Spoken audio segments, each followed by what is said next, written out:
Alrighty, so it's 7 o'clock on Monday, March 15th, 2021, and I'll call this Adelaide Metcalfe Council meeting to order. I'll ask if there's any declaration of pecuniary interest or general nature thereof of members of council. And we have Deputy Mayor Hendricks. Yes, I have a conflict of interest with the public meeting with 1782767 Ontario Inc. And I've already submitted the paperwork. Okay, thank you, Deputy Mayor Hendricks. I don't see any other hands going up. So I'll move into the minutes of the previous meetings, and that was March 1st, our regular meeting, and then March 8th, which is our special council meeting for the Kerwin Park renovations. Do we have a mover and a seconder for those? So moved. Okay, moved by Councillor Clark, seconded by Councillor McKinnon. All those in favor? Favor. And that's carried. And for anybody watching live on YouTube, you may not see Councillor Clark's square on your screen. She is with us here. She's just not able to have her video on because of the quality of internet that she has at her place. So for tonight's meeting, we have a few timed events. So at 7:02, we have Brenda Slater here from Mpac, and she's our account manager. So she'll be giving us an update regarding Mpac. And at 7:20, we have a public meeting for OPA 01 2020 and ZBA 02 2020, and that's for 1782767 Ontario Inc. at 1425 Melwood Drive. And then at 8 o'clock, we have our draft budget for this year, and we're looking for approval on that one. So we're going to jump straight into our first delegation, and Brenda's already with us on the screen. And I'll hand it over to you for your presentation. And I'm sure maybe you'll be sharing your screen, or Morgan will be, or Ryan. I guess Ryan is our IT guy. Ryan's going to be sharing it. Yeah, that's the guy I'm looking for. So I'll hand it over to you, Brenda, for your presentation. Great. Thank you very much, Mayor Smith, members of council, and staff. I greatly appreciate the opportunity to speak to you tonight. This is actually the first virtual council meeting that I've done, and it's the first presentation I've done in a little while. So thank you very much for the invitation.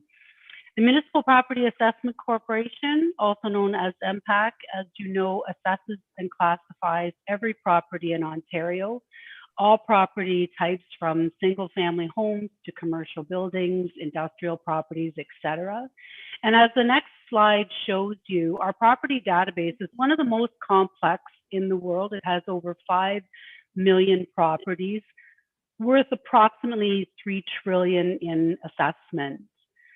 The next slide actually specifically looks at the township, I apologize, of Adelaide Metcalfe, and how your assessment database is broken down. So I've provided you with the current value assessment, and this is actually for the 2021 taxation year. And so as you can see, the largest percentage of your property types are in farm, with residential being approximately 26%.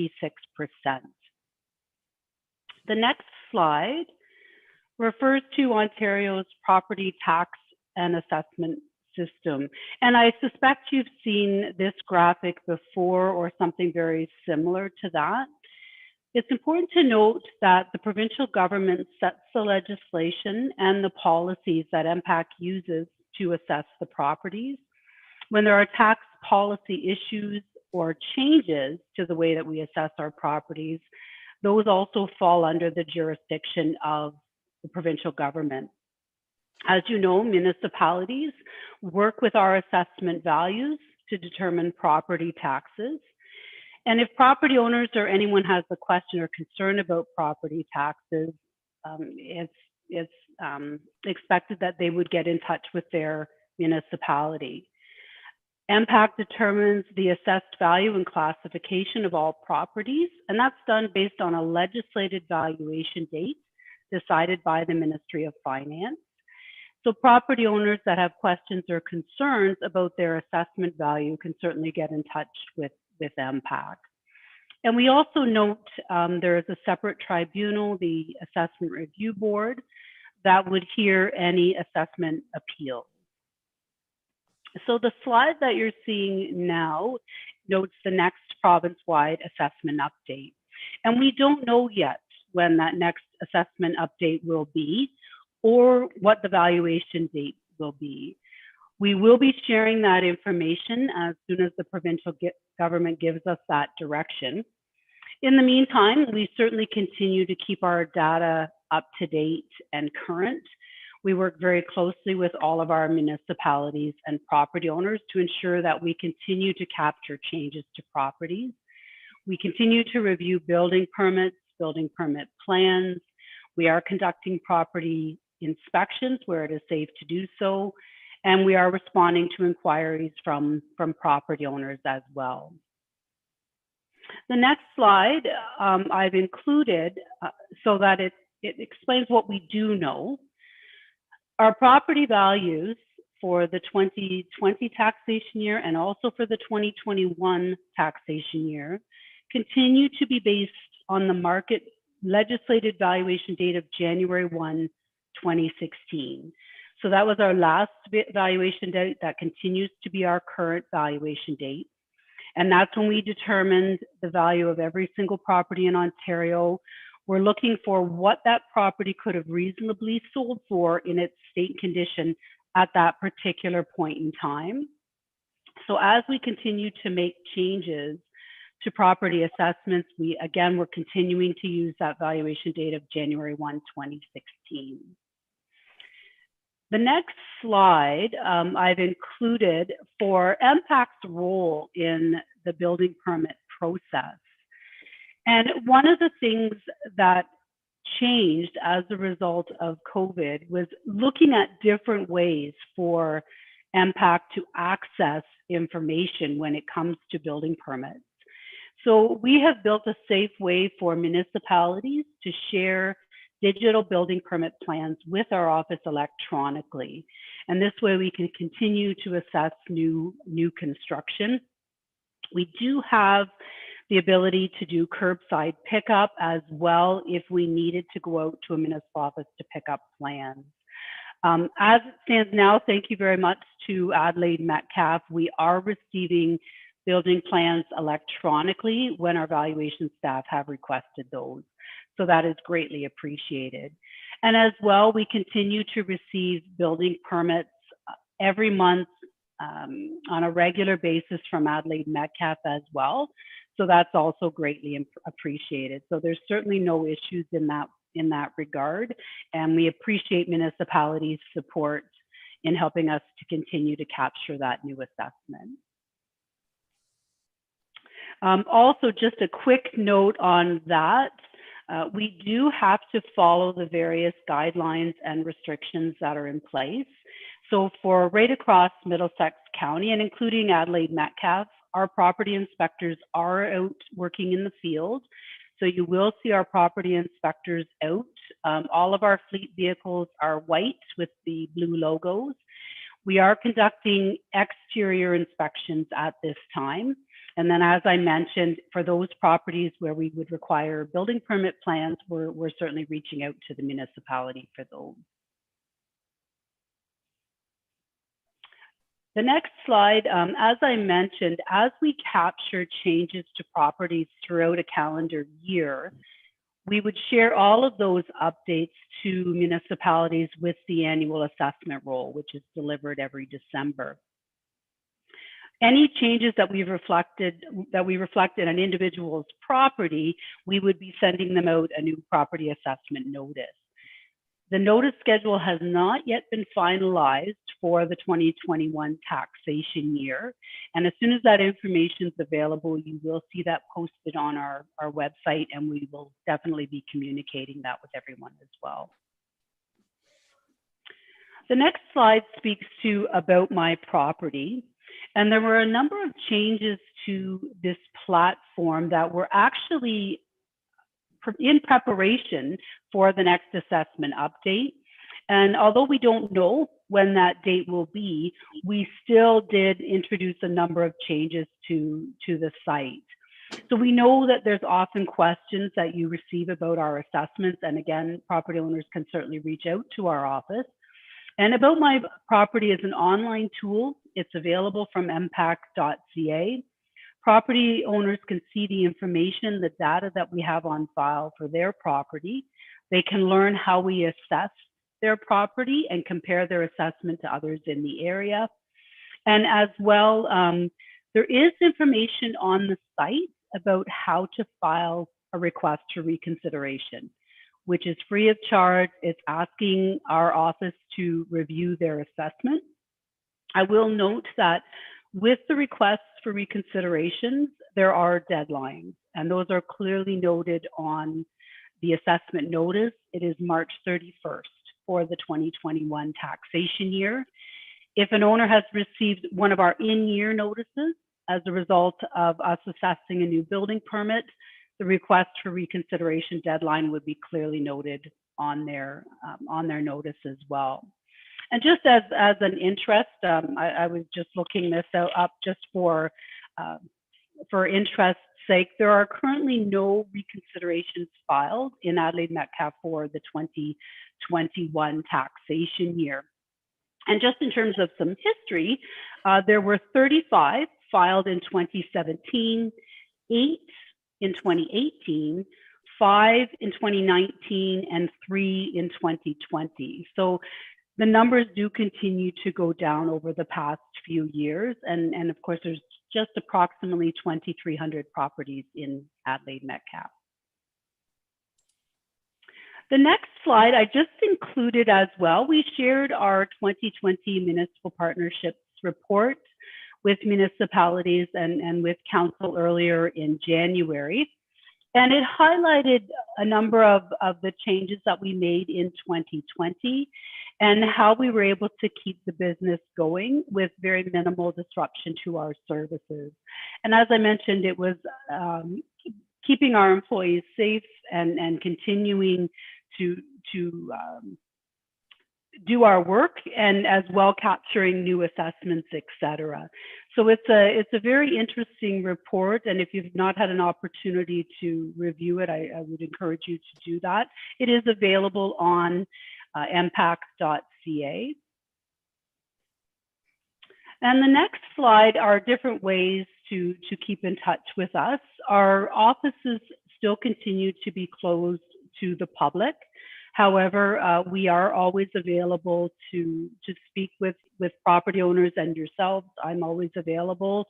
As well, you may, if you've not already subscribed to our monthly In Touch newsletter, you can certainly subscribe to that. Again, it's available on mpac.ca.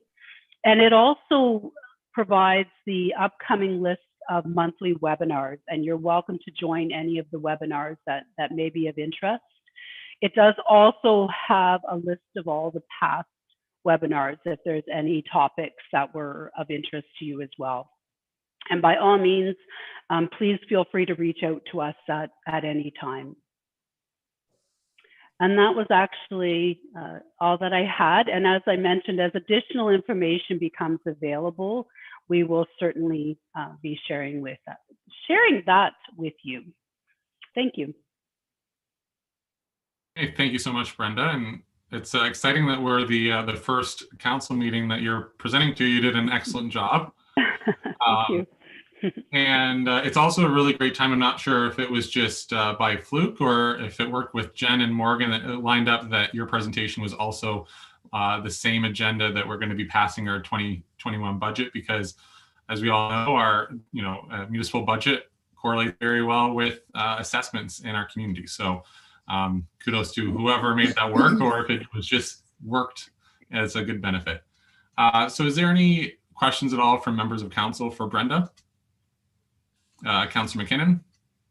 Through you, Mayor Curtis, to Brenda. Brenda, it was in the past always stated that Mpac was slow at responding to appeals, and I just wondered if the time lapse has improved in that area.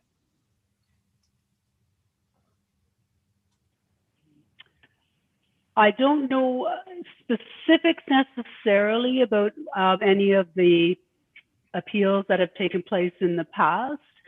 I will say that there were a number of changes to the Assessment Review Board rule to encourage, how do I say, moving those appeals along a little faster, getting those appeals scheduled, and ensuring that all parties are involved in the discussions as they go forward to ensure that they're resolved within the current 4-year cycle.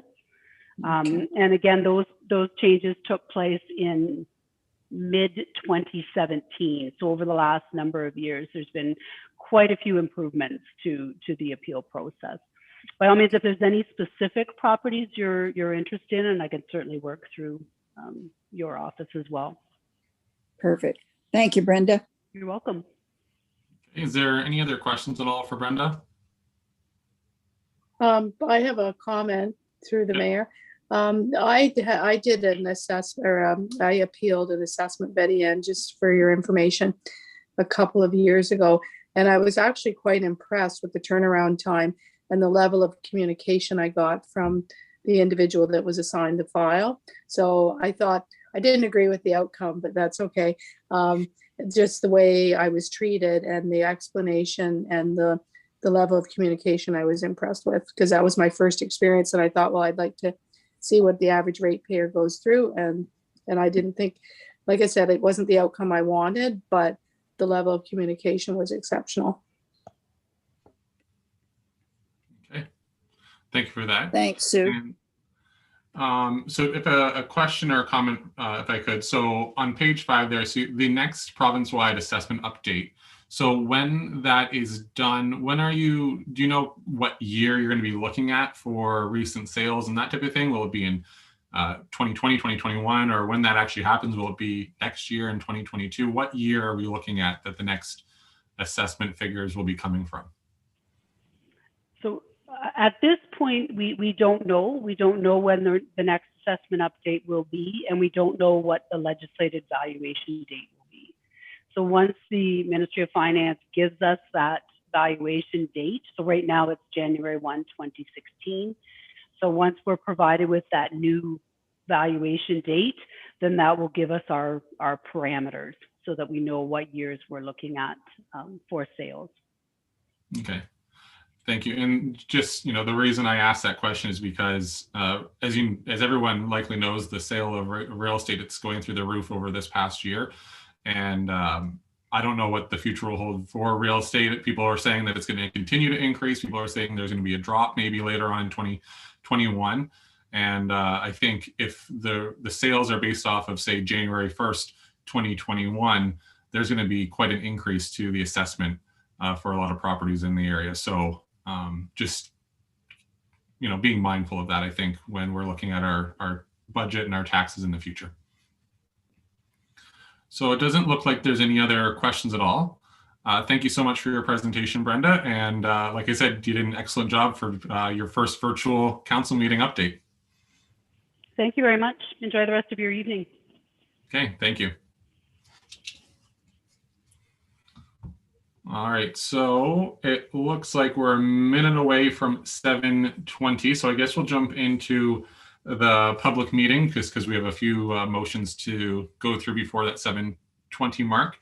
So we need a motion from council to resolve that the public meeting to hear official plan amendment 01-2020 and zoning bylaw amendment Z02-2020 for 1782767 Ontario Inc. at 1425 Melwood Drive be opened at 7:19 p.m. Okay, Councillor McKinnon, seconded by Councillor Brody. All those in favor? Aye. And that's carried. And Deputy Mayor Hendricks is looking for somebody to move her into one of the attendees list. And when we're doing that, I'll say that the purpose of the following public hearing for Adelaide Metcalfe Council is to give the members of council as well as the general public an opportunity to hear all interested persons with respect to the applications before council this evening. The public is advised that comments expressed in written material presented are a matter of public record available for full disclosure.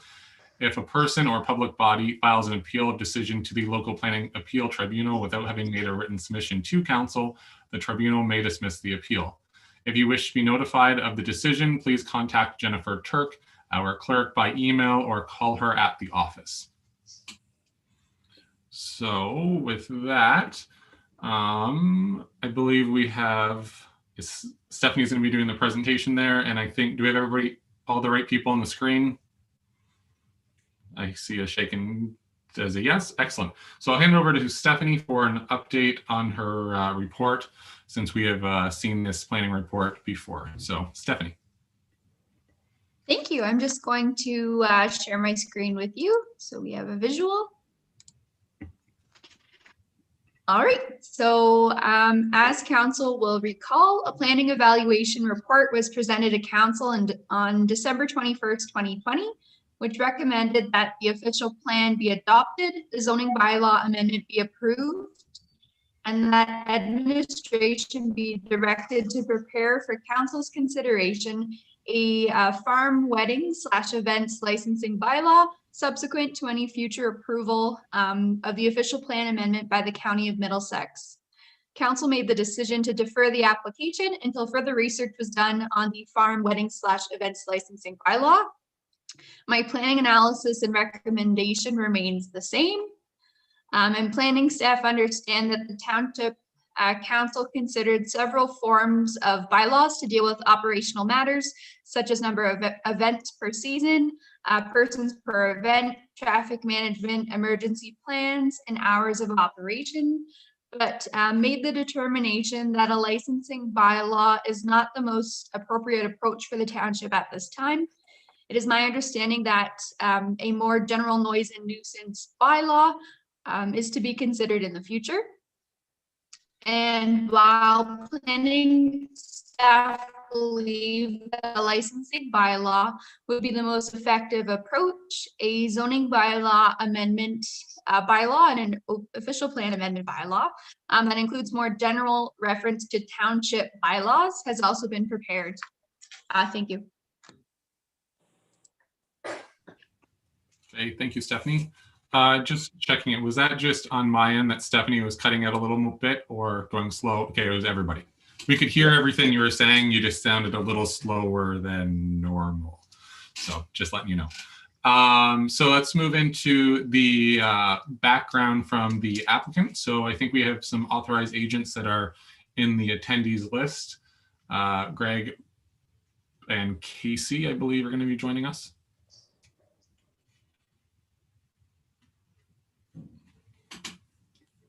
Excellent. And Greg and Casey, are you able to hear us all right? You're muted right now. There we go. Greg's unmuted. Good evening, Your Worship, members of council, members of the staff and public that are listening in to this virtual format, which I just love, by the way. Thank you for the opportunity to speak this evening. I know that council has been briefed by staff on several occasions here, so I'll try to keep our comments brief. As you know, the property is at 1425 Melwood Drive. It is a wedding venue operation operated by Sydenham Ridge Estates, and been operating since 2016. After securing a change of use permit from the municipality. Since that time, they've continued to try or to improve the operation and to address concerns expressed by the municipality and the neighbors. The property itself, from an agricultural standpoint, it's a small property. It is encumbered by a number of features, including hazard lands and wooded areas that make it limited for agricultural purposes. That's important because when we're looking for uses such as this, we try to locate them on properties that are not going to have an impact on the viability of prime agricultural elsewhere in the municipality. And given the characteristics of this property, it's, in our view, a very good candidate for this type of rural tourism use. And is a type of use that even the province has acknowledged municipalities like yourself can consider within the agricultural area, even though it may not be classified as an agricultural use. As you know, we're asking for the events venue as well as a farm winery. The expectation would be, of course, that the small portions of arable land on this property might in the future house a vineyard operation, and the winery then would be an accessory use to that. Those types of uses in the agricultural designations throughout the province, including some of the most highly protected agricultural lands in places like Prince Edward County and Niagara region. As you know, we provided a fair amount of information through this process, including a planning justification report, which we believe thoroughly addressed the issues that have been raised. I know staff has carefully considered those and provided a comprehensive report that we've looked at. And I believe in general, they are in concurrence with our findings that this is an appropriate amendment both to the official plan and the zoning bylaw to allow for these uses. Importantly, in addition to our planning justification report, we did noise assessments. And that process has gone through several phases. So it wasn't just a single noise report. We have utilized the services of a noise expert to evolve the process and make continued to the property to try to address effectively issues that have been raised about noise. And as recently as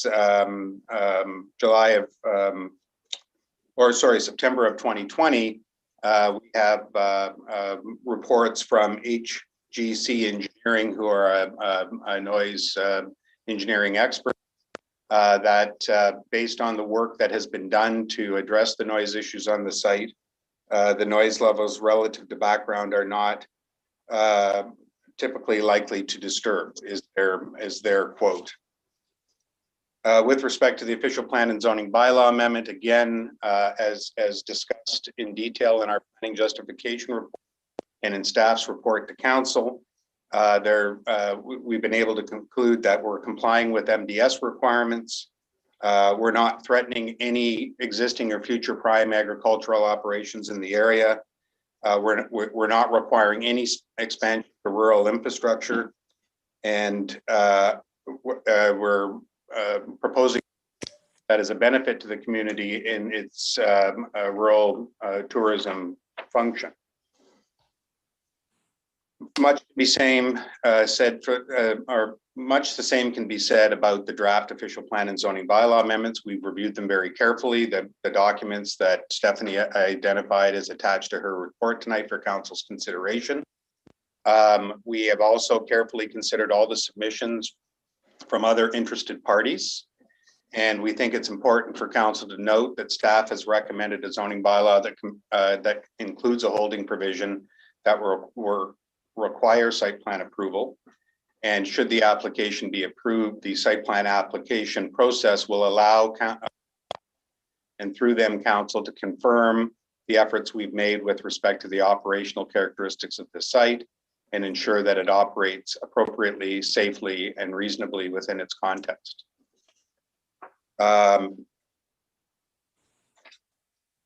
Therefore, in conclusion, we would like to say that the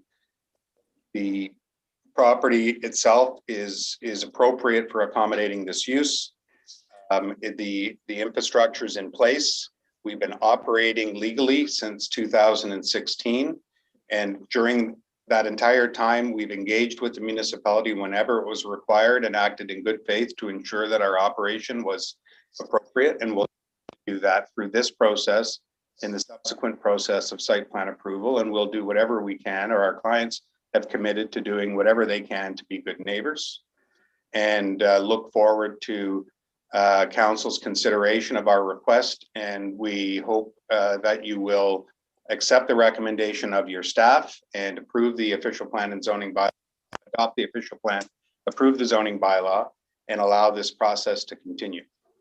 I'm certainly happy to answer any questions that council may have or respond to any concerns from the public subsequently.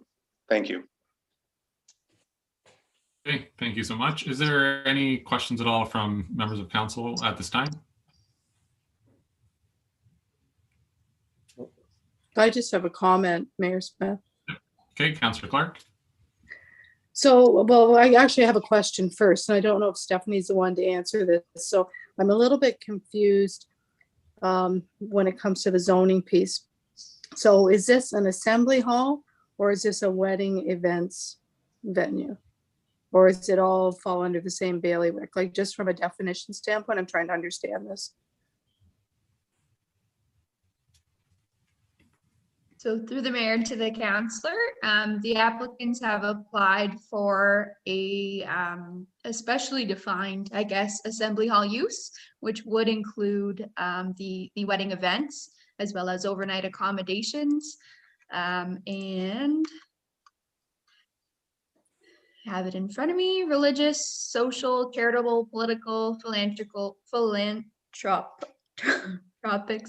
cultural, private, recreational, or private educational purposes. So it is a wide variety of uses, and the wedding venue would certainly fall under the assembly hall use. Okay, so it's not just restricted under the assembly hall. It's not just wedding events. It would be other events as well that they have been hosting in the last 5 years. Is that a fair comment, or is that not accurate? Through the mayor to the councillor, yes, I believe that the applicants have applied for more than just the wedding venue. The assembly hall covers a wide variety of uses. Okay, thank you. One of my comments is, and it's just a comment, I don't expect anyone to speak to it, is I don't put a lot of stock in the sound study that was done that the planner referenced in 2020, because we were in COVID. So there weren't 250 people ever there at an event to create the sound that some of the neighbors say they've experienced. So I don't put a lot of stock in that. Having said that, if this zoning bylaw moves ahead, I would like to see a soundproofing solution be the most important part of the site plan, whether it be put soundproof walls up like around the 401 or some other solution such as that. I think that's something that would seriously have to be included in the site plan. That's just a comment on my part. Okay, thank you, Councillor Clark. Is there any additional questions or comments for the agents for the applicant? Councillor Brody? Through you, Curtis, to either Morgan or Stephanie. So basically sound and complaints like that right now really doesn't have any merit to a zoning change of use. Am I correct with that?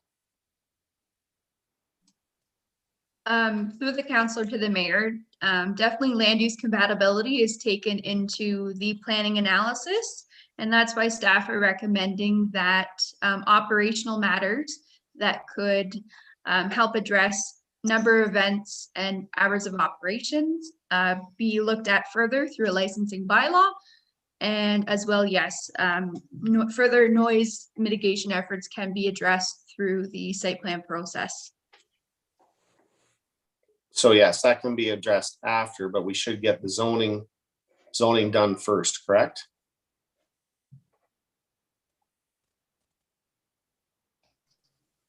So I can answer that. So through you, Mr. Mayor, to Councillor Brody, the noise issues can be part of the information package to consider appropriate zoning. However, the site plan agreement or bylaws that would address noise and nuisance control will be done essentially after, because staff would then start looking at this process from a mitigation or a noise mitigation perspective through site plan control.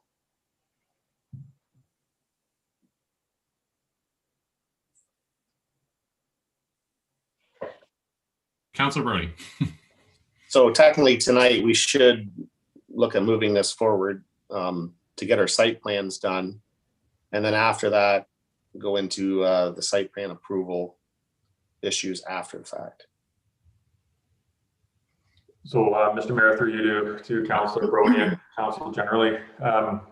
So if council chooses to approve this application this evening, These lands, of course, will be subject to site plan control. The applicant will have to submit a site control application prior to any building permit issuance or anything like that.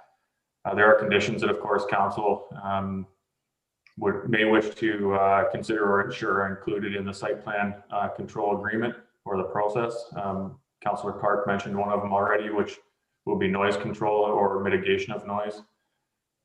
We may also want to look at, again, to Councillor Clark's point, a peer review of the opposing noise studies that we've seen as part of this application process.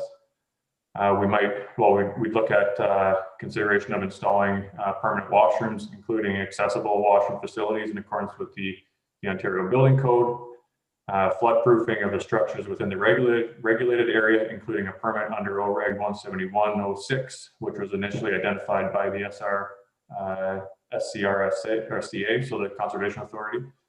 This may include outdoor electrical facilities within the ceremony area. However, there is some indication that the issue may already have been addressed, so it will be an easy one to consider through site plan. So some of these things might already be addressed, and we would just work through the process to realize these things. Traffic management and emergency access, of course, would be significant. And then there are certain operational matters that were initially identified, some of which could be considered as part of the site plan, including frequency of events, number of people, lighting, hours of operations, or other things like that. Councillor Brody. So through you, Mayor Curtis, to Greg, I don't think any of these issues sitting in Emergent States are not against looking at trying to be good neighbors, trying to make sure everything is done. They're just really wanting to get the zoning portion moved to the next step so then they can actually work on if they need to put up a sound wall. I don't think that these people are against any of these processes. I'd just like to hear a comment from Greg on that. Okay, go ahead. You're muted if you're trying to speak. Yep, sorry about that. Thank you, Councillor Brody, through you, your worship. Absolutely, I think your observation is accurate. The applications or the amendments as prepared by staff include the holding provision that will require the site plan. And there's a double sort of consideration there for council, because not only will we have to file a site plan application and negotiate an agreement with staff, but those matters will have to come back before council for the removal of the holding provision. So there's that added protection. We are aware of these issues. We have identified these issues in our own submissions, and we've already confirmed with municipal staff and anybody else we've spoke to that we will enter into good faith discussions with the municipality in all of those matters, and hopefully come up with a solution that allows for this very good use and at the same time addresses the concerns of our neighbors. Thanks, Greg. Okay, is there any other questions from members of council for either Greg or Casey? Okay, seeing none. Okay, thank you guys. And if there's any questions, we'll have you guys pop back onto the screen later in the planning meeting. Okay, so we're now at the part of the meeting where if there's any questions or comments from members of council, just in general for this planning application.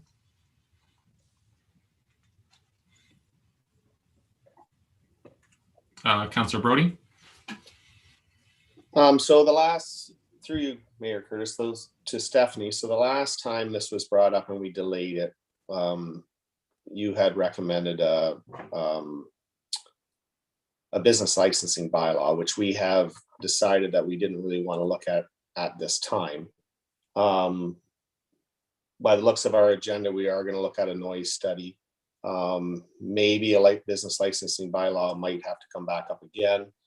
But at this time, you were saying to approve the last time. So this time we can still approve without a business license permit at this time, correct? Through the mayor to the councillor, if that's what council wishes to put a motion forward for, then yes, you could. But again, my recommendation is still the most effective way to address those operational matters would be through a licensing bylaw. But certainly it's up to council's decision. Councilor Brody? So I would move that we approve this zoning right now. We can look, we're going to have to go through the site plan process. So we're going to hear what we're going to have to make changes then. I don't think we need to delay this again. We know we're going to have some issues with site plan, and a lot of this stuff is going to be addressed at that point. So I really believe that we need to move on with this. So I move that we approve this right now without the licensing bylaw, because we don't have time to basically rehash that over and over again today. There's going to be a report here probably after the budget about noise and what we can look at that point. And all that's going to be readdressed with site plan. And right now, I'm not saying that maybe the business licensing, maybe I might have to rethink that a little bit, but I don't think we can delay moving ahead on zoning at this point. So Councilor Brody, we do still have a process to go through for this meeting. So not to delay your motion, but we can't get to that point yet. Okay. So we will be looking at if there's any oral submissions which there isn't any written submissions, then we'll do the whole 5-minute comments thing, recess. And then if there's any members of the public that would like to make any comments, that's when they will make those. And then we'll have the applicant's final remarks. So we'll have Greg and Casey if they'd like to say anything else. And then if you'd like to make that motion, then that would be the time to do so. Sure. Okay. So is there any other? I have my little gold hand up on my face there. I don't know if you can see it or not. Yeah. So I wasn't making a motion. I was just trying to get your attention. So yeah. So if I can remember why I had it up. So if, for example, a motion's made tonight to accept this bylaw, there's nothing to say that in 30 or 60 days, we can come back and pass a business licensing bylaw, correct? Like we can do that at any time, can we not? That doesn't change the status of a site plan or anything like that, correct? It's just another tool.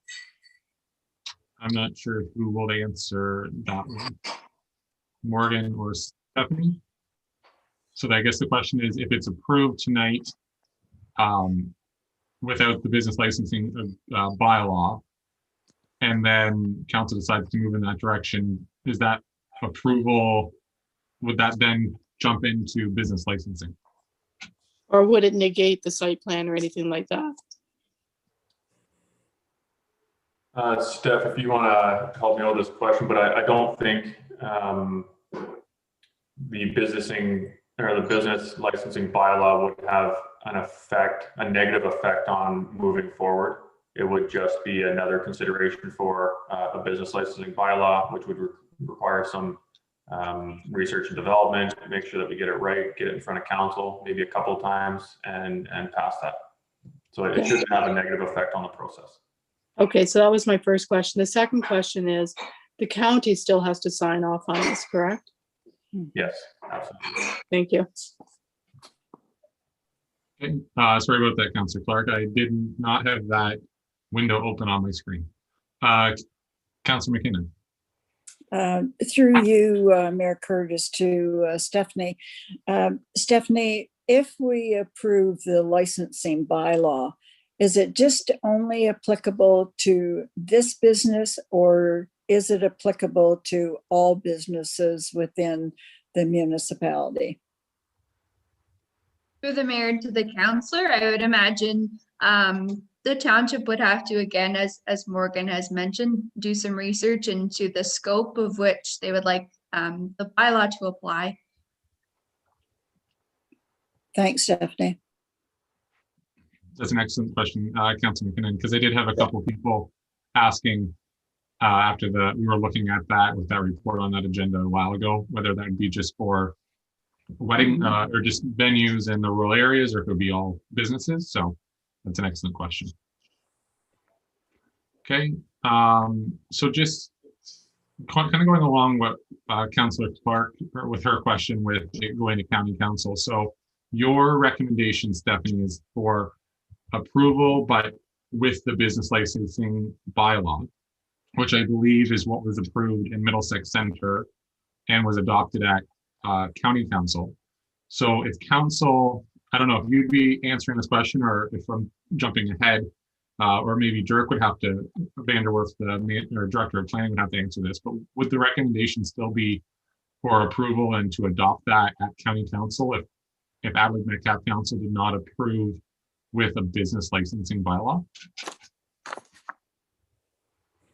To the mayor, I think Dirk is actually in the waiting room, and he'd be best to speak to from a county level what would go into a report. So I don't have an answer for, oh, there he is.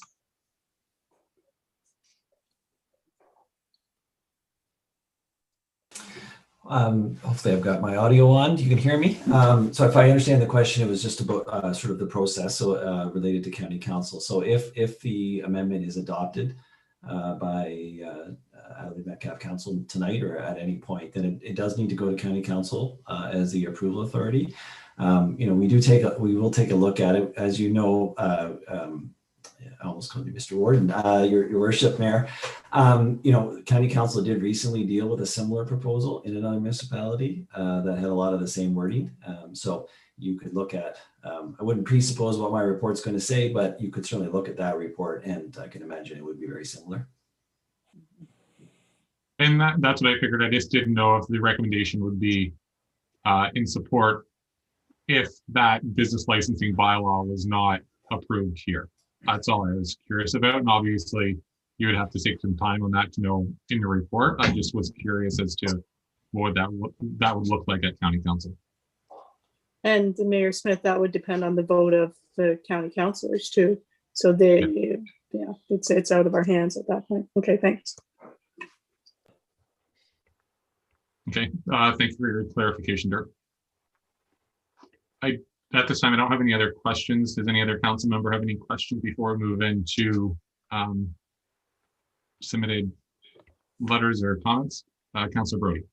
I just, through you, Mayor Curtis, I think I might change my recommendation just a hair, but I think we can do that after. We have to listen to a few more things, correct? That's right, yeah. Okay. Alrighty, so it doesn't look like there's any other questions. Oral submissions of delegations, so there was no oral submissions received. Written submissions, we do have one. We have Beth. I'm gonna mess up her last name, so I'm not gonna say it. Beth. Somebody's gonna grab Beth into this. There we go, Elizabeth. There we go. And that's a lawyer that is representing the resident Trevor Keller, which is next door to the property there. And I see there, Elizabeth, can you hear us all right? I can hear you. Can you hear me? Yes, we can. Very good. Good evening. I appreciate the opportunity to appear. I appear as legal counsel on behalf of Trev Keller. He's the owner of 1457 Melwood Drive. Chris and Margot Meyer, 1481 Melwood Drive, and Fred and Gail Cahill, 1745 Melwood Drive. I have submitted a 7-page letter with attachment, and it outlines the basis of my client's opposition to the zoning bylaw amendment and the official plan amendment, which I trust you've had an opportunity to review as part of your council package. The most important part of this analysis by council is that neither the ZBA or the OPA are consistent with the provincial policy statement, nor do they conform to the zoning bylaw or the official plan. And I've heard questions and I've heard comments in the previous couple of minutes. And There are a few things before I proceed that I think we need to clarify. Any consideration of a zoning bylaw amendment has to include an analysis of the impacts and the compatibility. So you cannot separate that from the ZBA or the OPA and deal with it later. So there was a suggestion as to whether or not we had to deal with sound or compatibility or issues of that nature through the ZBA process. Absolutely you do. It's absolutely required under the Planning Act that that form part of the analysis. So we can't separate them. They're inextricably linked. The other thing I've heard is that the noise report has addressed issues with respect to sound. And the noise report did not address sound emanating from anywhere but inside the barn. It did not address the noise from outside of the barn building. And the other thing that I heard, which I don't understand, and perhaps we can get some clarification on, because I think it's important for all of us, is that the operations have been there legally since 2016. And I'm really interested in hearing about that, because based on my review, the information my office has received, it certainly has not. And my submissions are that all of those uses have not been there legally since 2016. A change of use permit certainly does not permit all of those business uses in that location. The impacts on my client's properties created by what I'm indicating are illegal uses at Sydenham Ridge must stop. The uses being carried on at Sydenham Ridge are not permitted in an agricultural area, nor should they be. The applicants, rather than obtain permits and permissions, have instead asked for approvals for uses after the fact. For uses they've carried out for years, the applicant has not followed the rules and should not be permitted to carry on as it has in the past. The township has ignored and also condoned the activities at Sydenham Ridge. They've also been complicit. For example, the deputy mayor has indicated at the February 16 meeting that she even occasionally works there. It's not a matter of a misinterpretation of the township bylaws or a mere misstep. It's not an oops, we didn't follow the rules. It's a course of conduct by the applicant for years. The activities at Sydenham Ridge have significantly impacted the township's residents. The noise carries so far in this area. The attempts by the applicant over the last few years, and there have been attempts to mitigate noise, have not been effective. Large indoor and outdoor wedding events every weekend. Every weekend. It's not legal. It's not fair. It's not reasonable. It flies in the face of the lifestyle that this council and administration has a role in protecting and preserving for agriculture in the township of Adelaide Metcalfe. There are no agricultural uses being carried on at Sydenham Ridge. The applicant has continued with activities on the property, which include construction activity as recently as last week. It's not stopping. What I see as a common thread throughout the township and applicant materials is, how do we find a way for these uses to be legalized? How do we support Sydenham Ridge? It represents a biased approach. Here are examples. How do we find a way to speak to the Alcohol and Gaming Commission to let them know it's in the pipe, it's coming through. How do we find a way with perhaps new definitions in our bylaws? Find a way with a proposed holding provision, with site plan control, maybe a new licensing bylaw, maybe a noise bylaw, maybe a nuisance bylaw. I am imploring you to find a way to support your own township, its objectives, and find a way to address what Trev Keller and the Myers and the Cahills have been put through. No further events should be allowed at the property. The township should enforce its bylaws. Thank goodness, nothing has happened out there that I'm aware of. We're in the process of receiving an Mpac response, but the township and the applicant has opened itself up to so much liability, it's unbelievable. Those are my submissions. I rely on the contents of my 7-page letter. I invite any questions from council or from administration arising from either my letter or my submissions this evening. Thank you. Okay, thank you, Elizabeth. Before I go to council comments, just to address your first question there, I'm not sure who would like to answer it, and that was your question of clarification of the comment of that it was legal activities since 2016, and that was in regards to the change of use permit. So I'm not sure if Stephanie or Morgan would like to address that one, whether or not that would make sense in your opinion, that it's been legal activity since 2016, or has it been illegal? I'm not, just so then we can all understand where that is at for the planning side of things.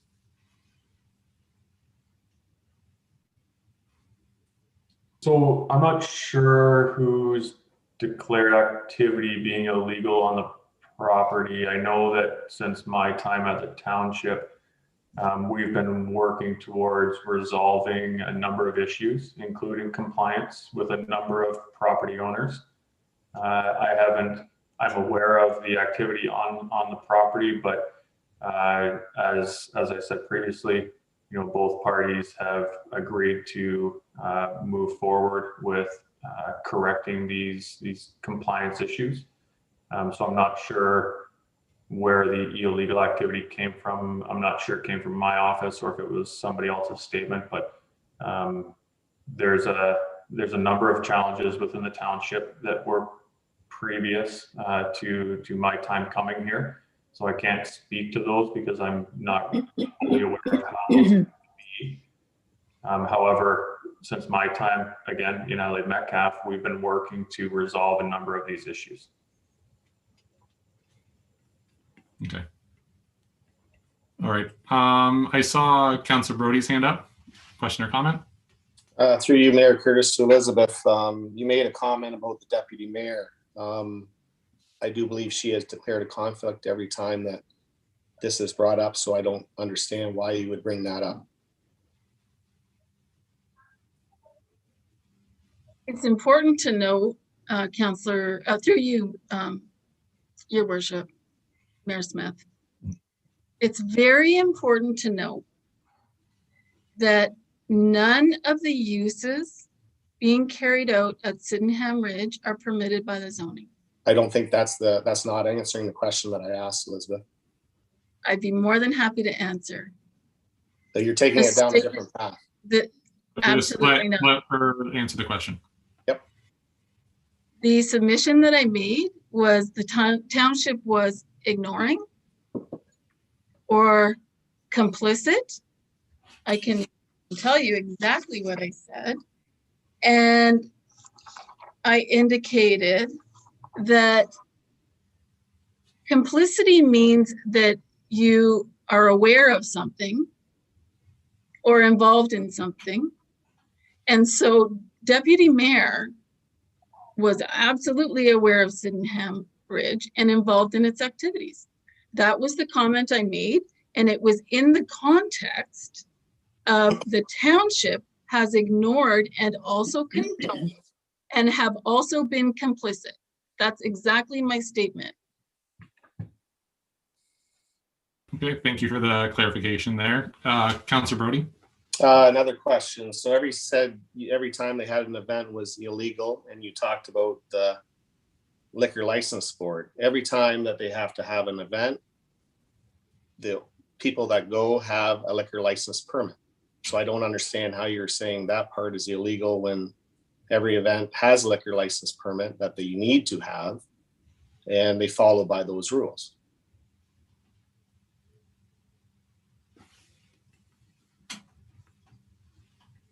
If I may, through you, Mayor Smith. Yeah, go ahead. We're considering the zoning bylaw amendment and the official plan amendment. I understand from my review of the materials that council and the township were being asked to communicate with the AGCO. Does the premises require a license? I don't know. I'm not providing an opinion on that. Here is what's important. They may have obtained special event permits in the past. They are now applying for a different type of license. That type of license requires conformity with zoning. It does not have conformity with zoning. That's a very important element of this analysis. Through the mayor, Elizabeth, I think that's why we turned them down for a carte blanche liquor license 18 months ago or whenever that was. That is correct, Councillor Clark. So the applicants came forward requesting, I believe, the Support. fine offer for the liquor license through the Alcohol and Gaming Commission, but due to the zoning not being in compliance with the Liquor Control Board, the letter that was submitted said that the zoning was not correct. Jen, do you want to talk about that at all? Just because I know that you were the one that signed the letter. Sure. Thanks, Mayor Smith. Without going through the records to look, but it's got to be 18 months ago now, when the application came across my desk that this particular address is looking for a liquor sales license. And part of my job as clerk is to acknowledge if they are conform with the zoning, and they were not at the time. Therefore, a letter was sent to AGCO saying that they were not conformed with zoning. Hence why we're here today. Okay, thank you, Jen. Okay, Councillor Brody, another question or comment? One other comment. I'm just looking at all the lists of events that have shown on here, and I read a lot of these, and I look at this, and these are great community events. We have a lot of people signing that these are great community events, and I just like to make a comment that I know that a few of the people that are on this list, basically that are against, have also attended these community events at this in Hammeridge Estates. So I would like to make that comment. Okay, Councillor McKinnon. Through you, Mayor Curtis, to Ms. Cormier.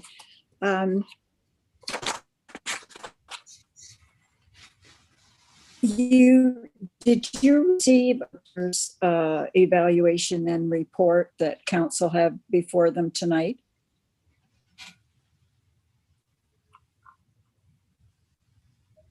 I'm sorry, I missed part of it.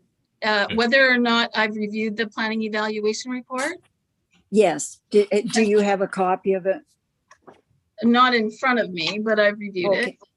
Okay, you've reviewed it.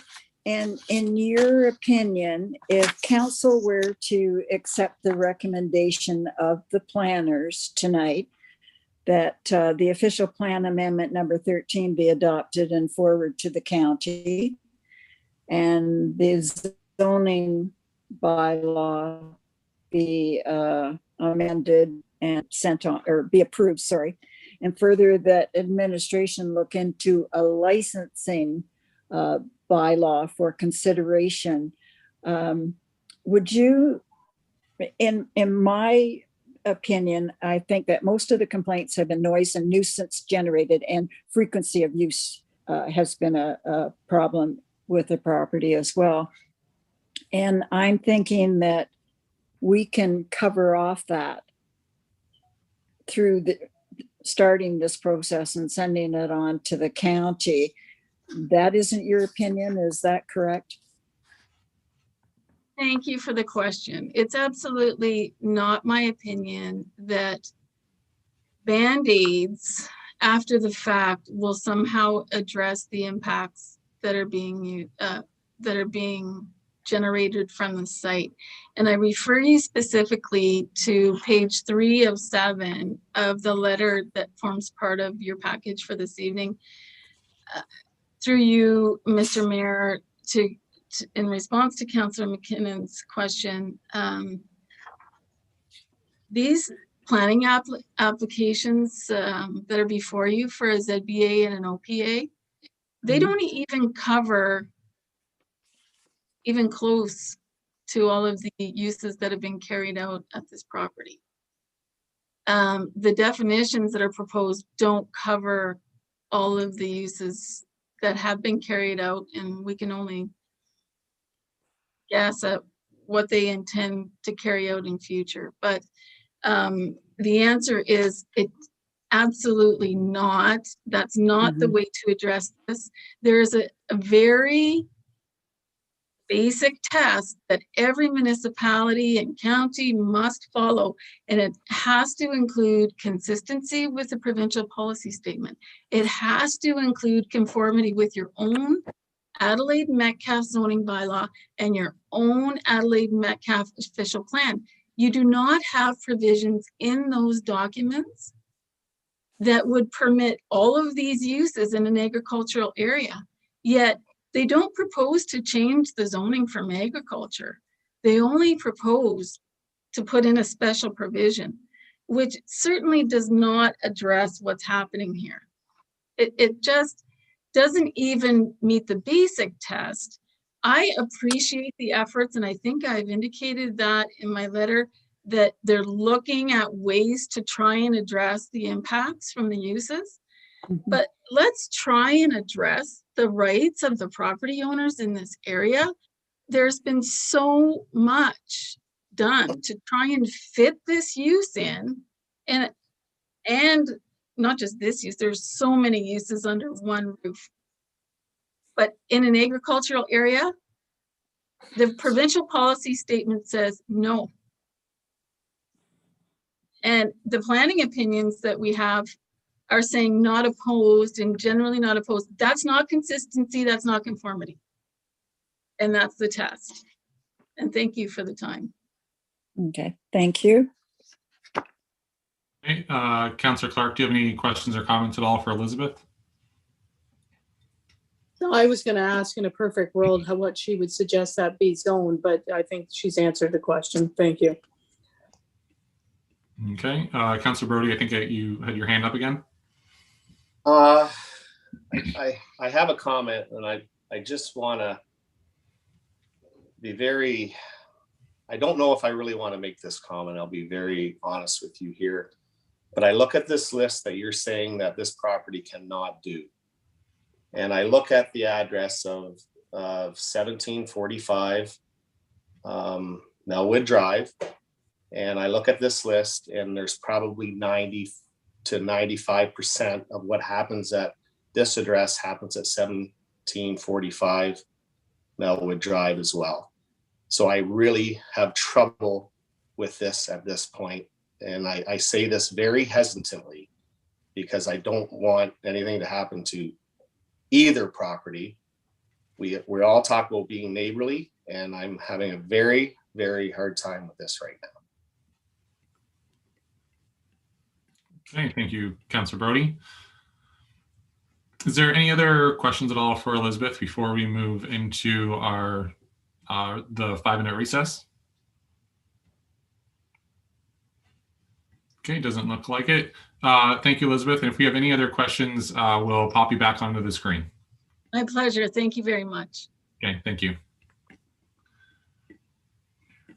Okay, so Jen, I think the flow chart here where we have our 5-minute recess, is that right? Excellent. So right now we're going to take a 5-minute recess, and in that time, if anyone that is watching live on YouTube would like to join us, there'll be the information on the screen there to jump in as an attendee on there, and then following the 5 minutes, we will have any additional submissions from the public for any comments. So I'll ask that Ryan throws up that great PowerPoint of photos across. I don't know if it's just in Adelaide Metcalfe or it's across Middlesex County. I'm not sure which one.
There we go. We're back. It looks like that was a quick 5 minutes. And we're waiting for a few more videos to pop up. There we go. Jen, I know that we have a few attendees on the list. I'm not sure who is all wanting to speak to it, but did we have anybody else that joined us? No, Mayor Smith, no one has asked to speak further on behalf of this applications. Okay. So do we just assume that any of the attendees that have joined us, they do not wish to speak then, or how do we? So what you'll do is you'll go back to the applicants for any final remarks, which I believe are still sitting in the attendees. So that'll be Greg and Casey. Okay, so we're positive that anybody else that's on this attendees list does not wish to speak then? They're just here to watch? Correct. Okie dokie. So I guess we'll go back to Greg and Casey then for any final remarks.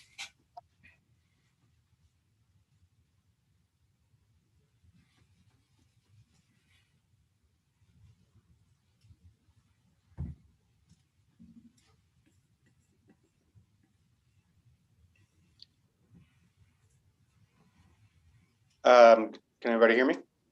Yes, we can. Yeah. Thank you, Your Worship. I appreciate the opportunity to respond. We heard quite a bit.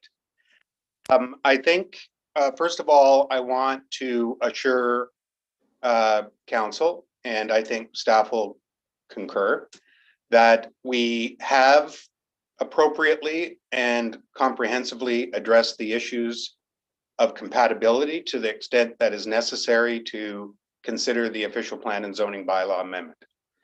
The amendment process does not include a punitive tool for somebody who submitted the application after the use was established, particularly when the use was established in good faith. Municipal staff and council didn't just say, yeah, do whatever you want.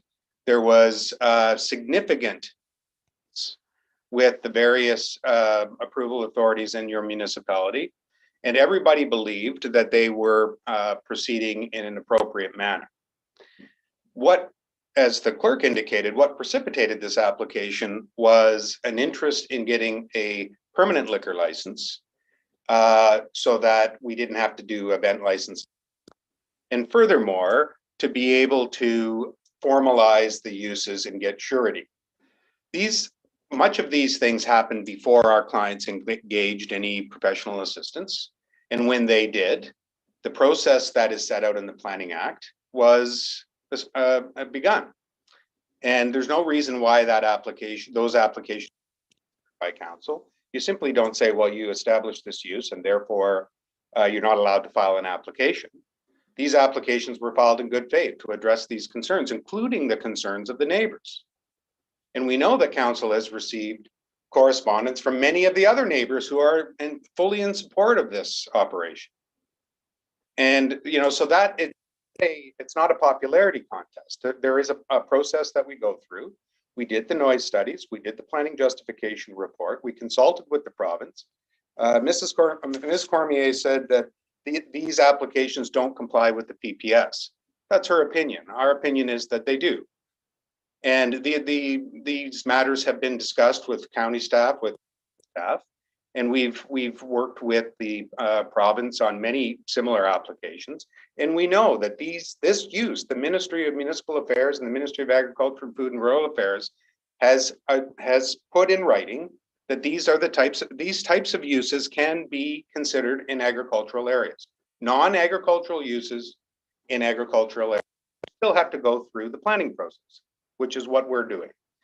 And what you have before you is a planning justification report with supporting documentations to address issues. And you have a staff report, both thorough review of the provincial policies and the local policies. And they're recommending to you to proceed with this with conditions, a holding provision for site plan approval. Those are normal, and that does provide an opportunity for us to further address these issues. There has been no malfeasance here. There's been nobody trying to circumvent the approval process, you know, and in fact, we're here tonight. It's a demonstration that that process is being applied for and applied And our view on behalf of our clients and in matters of good planning are that this council can support the recommendation of their planning staff and can adequately address the concerns that are being put forward through the remainder of this process. And there's no need for a area of deliberate avoidance of municipal regulations, or that there is a special policy somewhere that assures everybody exactly the circumstances that they would like. With respect to the range of uses, the municipality employs an assembly hall definition that provides a broad range of undefined uses. And many municipalities do that. And we work with the tools that are presented to us. If the municipality wanted to advance a more detailed definition of assembly hall use to capture some of these uses that this site and other sites are deploying, then that's perfectly reasonable. But in this particular case, you know, we were advised and agree that the current zoning approach for this type of use is captured within the assembly hall definition. And so we're not trying to, that's how they are defined in your bylaw. And so we reiterate that we are complying with provincial policy. We are complying with the local policy and regulation. These amendments are intended to establish that compliance and to further the relationship, a good relationship that we've had with the municipality, establishing what has turned out to be a very popular and viable rural tourism use, and has been very good for the municipality.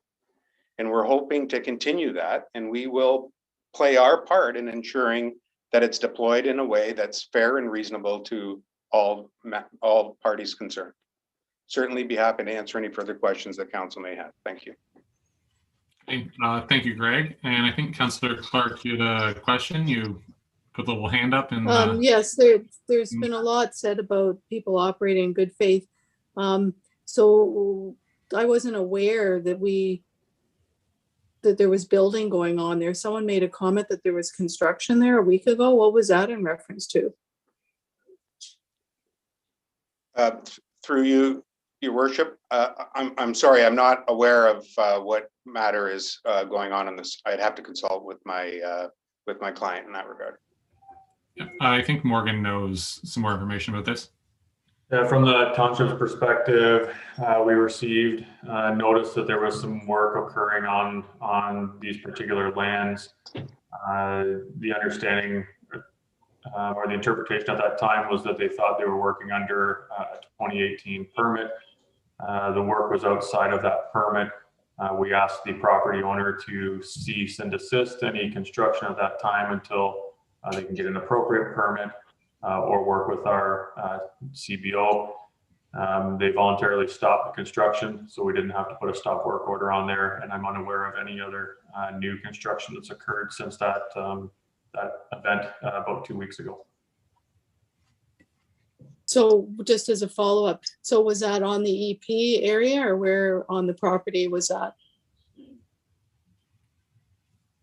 Through you, Mr. Mayor, to Councillor Clark, I don't believe it was in the EP area. I'm not 100% sure though. I think it was along the property line abutting one of the neighbors. It was for a barn foundation. Oh, okay, like the existing one that's there maybe. Okay, thank you. Okay. Is there any other questions at all for Greg or Casey? Okay, I don't see any at this time. Thank you so much for your closing remarks there. Your Worship. Okay, and at this time, I'll ask if any council members have any other additional questions or comments at all.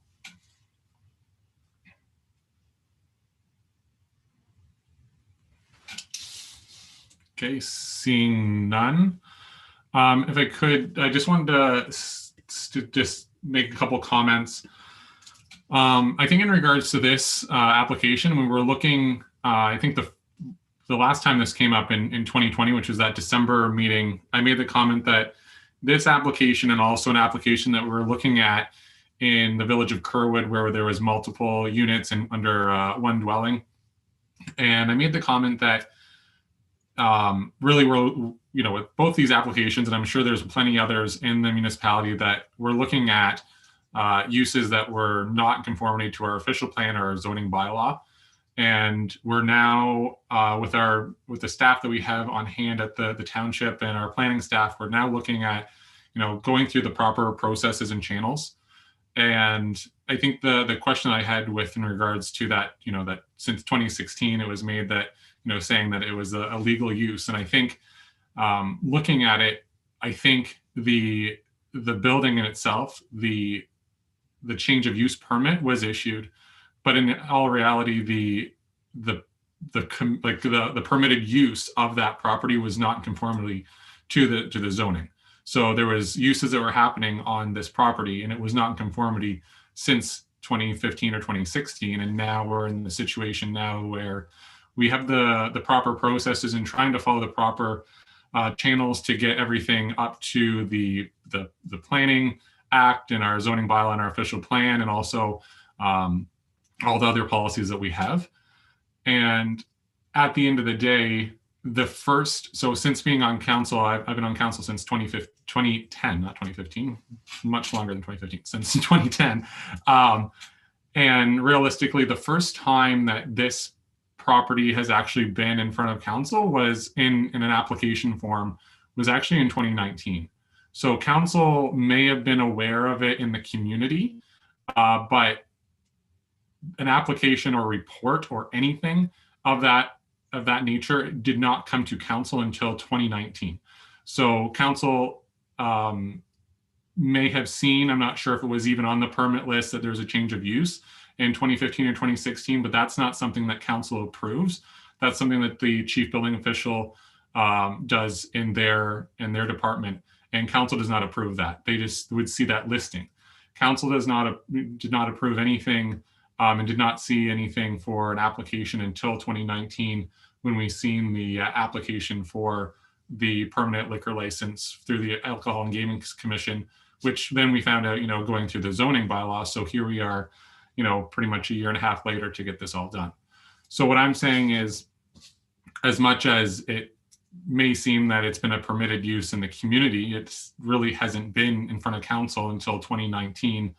And we, at a certain point, it's a matter of, we just need to get things in order and having it so then people are not so then they are in conformity to our policies. So at the end of the day, my personal feelings is that council doesn't, myself as a council member, we don't really have a decision in this, because that decision was already taken away from us when it was given a permitted use this many years ago. So when we are looking at this now, it's been a community permitted use for 5 years. So what do we do now? Council is really stuck between a rock and a hard place, because if council did not agree with it, there's not much that can be done, because it's been a community permitted use for 5 years, and it's been recognized as a place where there's weddings or vendor shows or whatever it is, and it's hard for council to really make a decision because it's already on the ground. It'd be a whole different conversation if this was a blank 50-acre parcel and talking about what we would like, if this is the right thing to do or not. But that's not the case. That's not what's happening here. And that's where I think, for myself, and I'm not sure if any other council members feel the same, but realistically, there's not much of, it's kind of hard to make any decision because the decision's been made for us. So looking ahead and knowing that there's other venues in Middlesex County, I know that in Middlesex Center, it's my understanding, and Stephanie, I'll ask you this question, that the venue that's in Middlesex Center, are they going through with a business licensing bylaw, or are they just going through with a noise and nuisance bylaw? To the mayor, I am not quite sure what type of bylaw they did bring forward, but it was recent. I'm just not clear on whether it was noise. They already have what Morgan's raising his hand. Okay. Morgan, do you know what the answer is for that one? Yep, for the most part. So they ended up developing a policy playbook, so to speak, in how to handle farm wedding venues or other wedding related events within their municipality. It's something that Jen and I have been spending some time looking at ourselves, and it's something that we would also include as part of this package to help assist with these issues that we're dealing with. So it's more of a policy than it is a bylaw. Excellent. And it's great that we're working with the building department in Middlesex Centre to have that relationship then. Okay, I just wasn't sure. It'd be, just to be nice to have a kind of a similar policy or bylaw that other municipalities in Middlesex County has. Those are just my comments. I really feel with this one, and there's a lot of other cases where this is in our municipality that I feel as a council member, we really don't have a decision in this. We're just going through the motions, and it's really unfortunate for those who are affected by any of the decisions that was previously made, really not by council. Okay, so with that, I think we're at the point where council needs to make a decision, unless there is any other questions or comments from members of council. Councillor Brody? I'd like to go ahead with my motion that I meant before, that we move ahead and approve, as Stephanie, sorry, through you, Curtis, to everybody, that Stephanie said that this be approved to move on with their zoning. Okay, and do we have a seconder for that?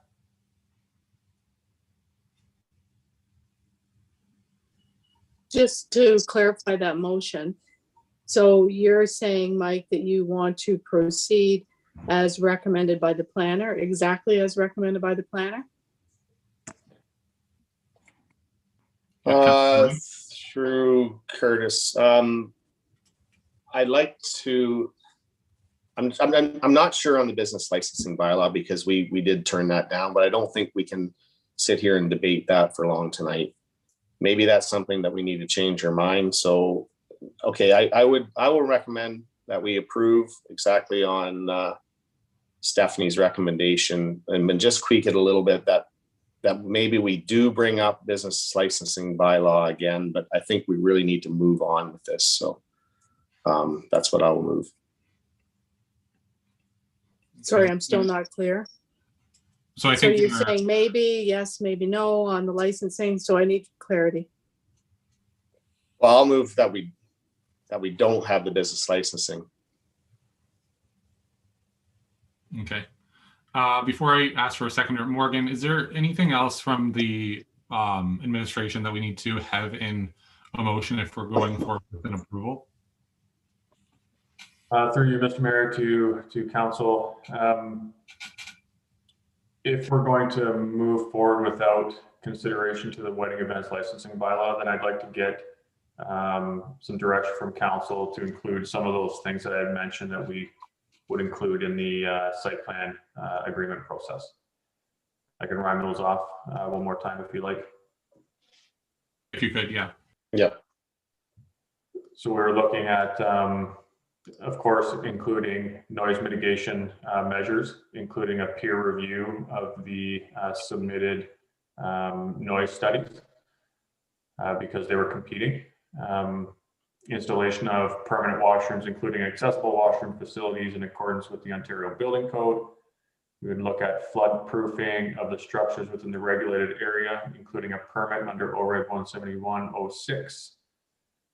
Traffic management and emergency access, and then of course certain operational matters that were initially identified, some of which could be considered as part of the site plan, including the frequency of events, number of people, lighting, hours in operation.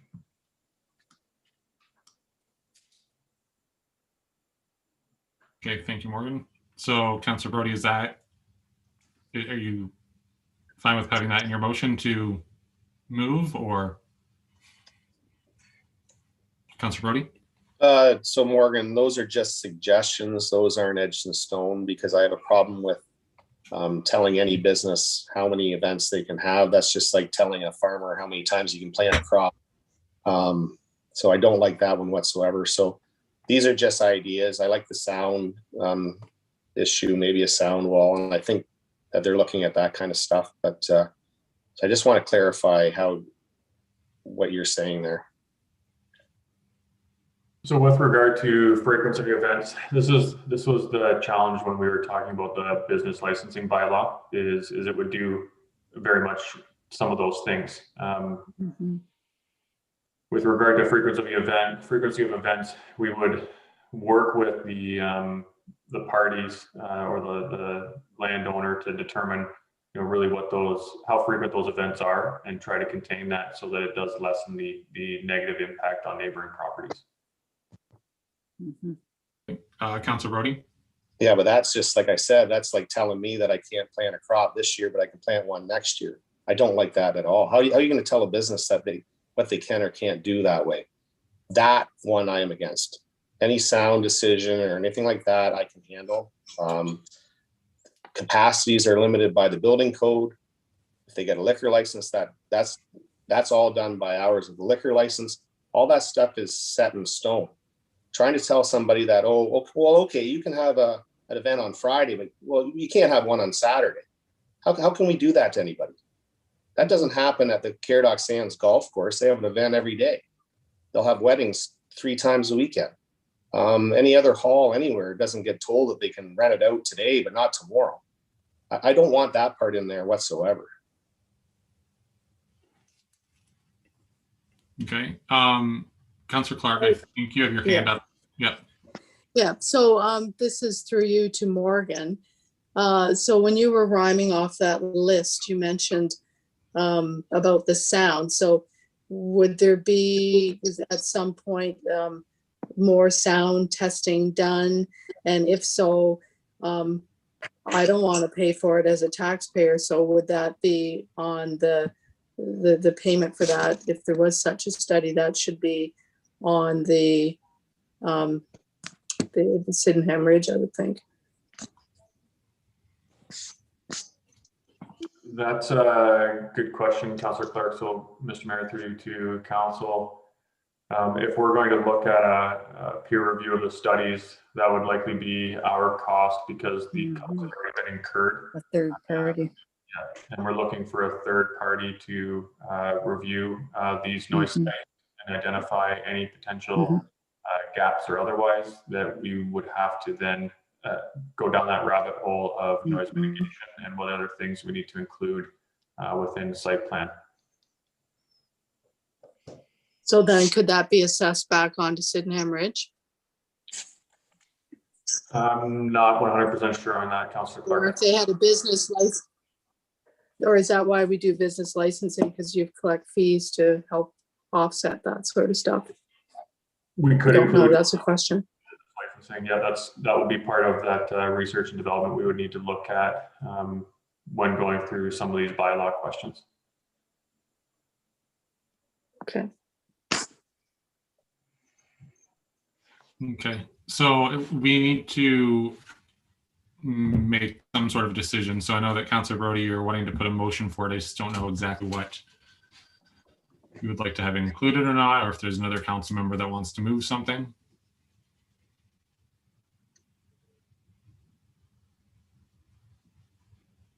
Councillor Brody. I move ahead that we go ahead with Stephanie's advice of approval, which she had said at the last meeting that they had said approval. And I'll like to say that maybe we relook at license bylaw at a later date. I don't think we have time to hash that one out and come up with all the rules that could be looked at that.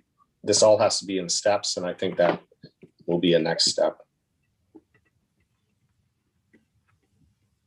Okay, and just to be sure, so with the recommendation, Stephanie, so what, sorry, it's at the very bottom of the page and it's really long. So the third part of your recommendation is, and further that administration be directed to prepare for council's consideration of farm wedding events licensing bylaw subsequent to any potential future approval of official plan amendment number 13 by the County of Middlesex. So if we're reading that, if that recommendation is approved, what is the process? To the mayor, in regards to the county process? No, well, it goes to county council, I know that, but when will this council see the licensing bylaw? Yep, so I guess just through, like it reads, after, if it is approved by the county, staff would begin or relook at some of the research that staff have already been doing on the topic. I don't have a timeline for you exactly, but it would definitely begin the process after it went to the county. Okay, and the way it looks, it says it's for council's consideration. Consideration. So once the bylaw is approved, council consider whether or not that's approved. Nice. Is that right, Stephanie? Sorry, yes, that's correct. Okay, so to your point, Councillor Brody, the recommendation, I think, checks your boxes as to council will see the bylaw, and council can then decide whether or not we would like to approve it or have any changes to it for the farm wedding events licensing bylaw, which in my opinion should be changed to agricultural events licensing bylaw, because that would make more sense. And then we can decide whether council can decide whether or not that's approved or not.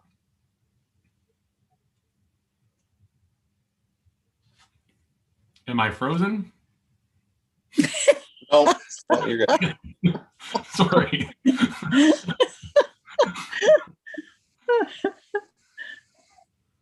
Councilor Brody. So I'm just reading, I'm looking at my other computer here. So just reading on the bottom. Sorry, you were very frozen. Nobody was moving, and I didn't know. Yeah. So if we approve what is said here, the official plan and the zoning bylaw amendment will go through. And the only thing that we will see next is a draft version to consider on a business licensing bylaw then, correct? That's right. And but the site plan approval will still be a process. Is that correct, Morgan? Yes. Yeah, we'll still have to go through site plan control. No matter what, they're going to have to go through site plan. Yes. Yeah. At least this is a step moving forward, correct? Mm-hmm. And then Morgan, go ahead, Councilor McKinnon. I was just going to say through you, Mayor Curtis, to Mike, that if he amends his to include the licensing bylaw consideration, I would be prepared to support it, because then we're going to look at the noise, the nuisance, and the licensing, right? That's all part of the site plan. Yeah. Okay. Yeah. Okay. And then Morgan, so that list that you read out before, what else should be included in that motion then? So, Mr. Mayor, through you to the rest of the council, I think the motion is fine as is. The site plan control process will be an administrative one where we'll consider regular things under, I think it's section 41 of the Planning Act. And then that'll be brought forward as well.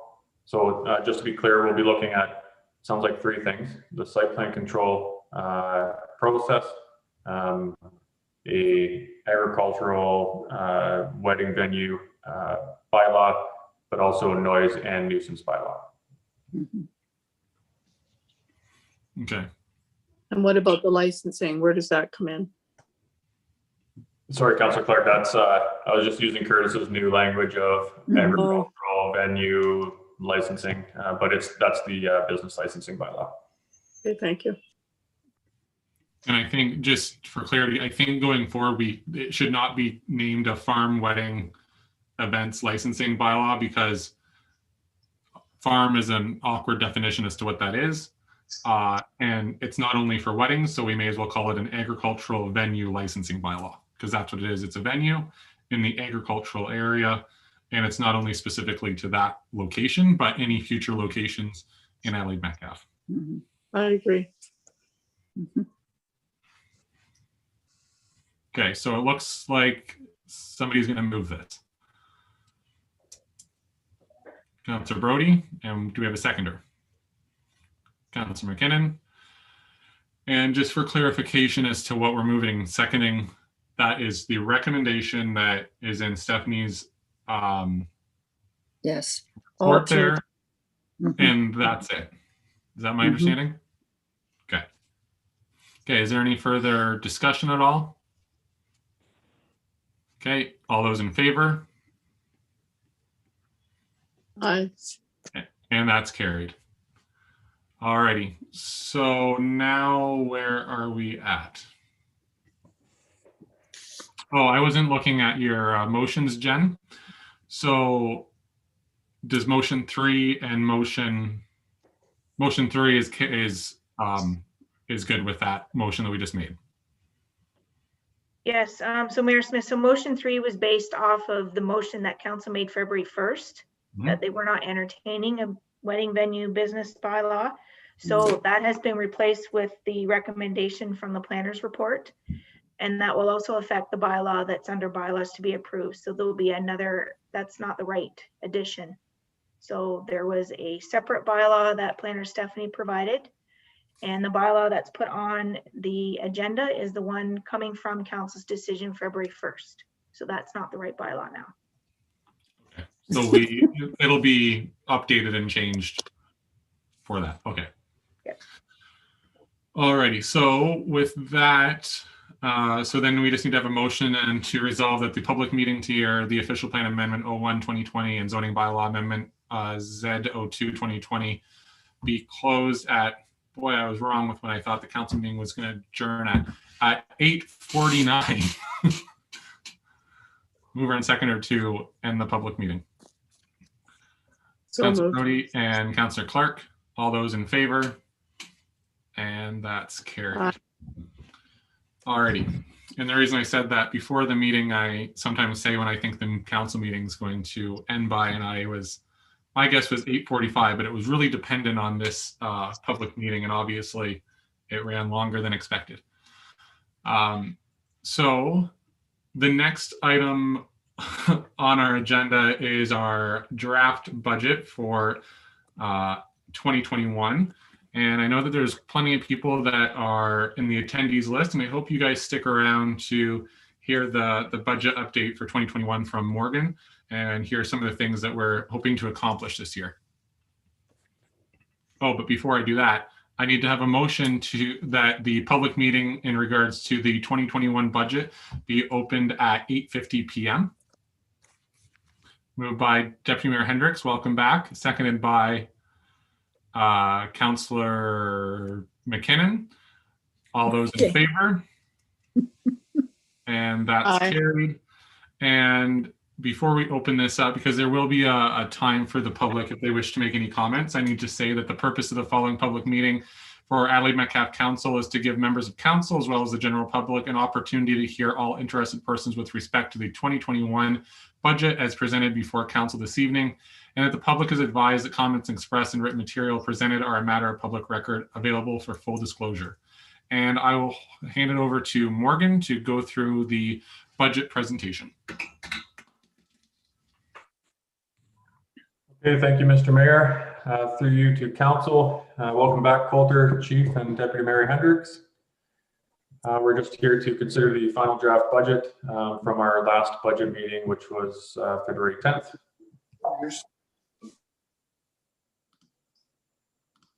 A bit of an agenda for this presentation. We're going to summarize the budget activities to date, so essentially validate our budget process.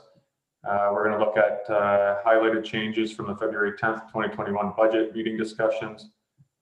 Just go through a quick summary of significant budget impacts and projects that we're seeing in 2021 with a recommendation to approve the Adelaide Metcalfe 2021 budget as presented. So December 23rd, last year, council received a rough draft of the 2021 budget. This was just to get those thought processes going on what we wanted to do in 2021. January 27th, Council received an updated budget package. We called it the January 27th version. Staff had an opportunity to present their department budgets to Council. Council had an opportunity to ask some questions. At the February 3rd, 2021 budget meeting, staff completed their department budget presentations. We responded to a number of submitted budget questions from Council and the public, and Council had an opportunity to discuss any budget priorities for 2021. The February 10th, 2021 meeting, we did a budget by budget review. We discussed changes from the previous draft version of the budget, which was the January 27th version. We responded again to any questions submitted throughout the process, and Council had an opportunity to discuss, ask questions, or make comments. The changes from the budget, the February 10th budget to this final draft version really includes a 1% cost of living allocation to our compensation program for staff. We discussed in significant discussion the full-time treasurer position. The February 10th version had a part-time treasurer. We brought that up to a full-time treasurer. I reduced the CAO salary by 1 month because we just didn't need to account for it. The CAO started on February 16th, which got us to the direction of Council, which was a 0% budget increase.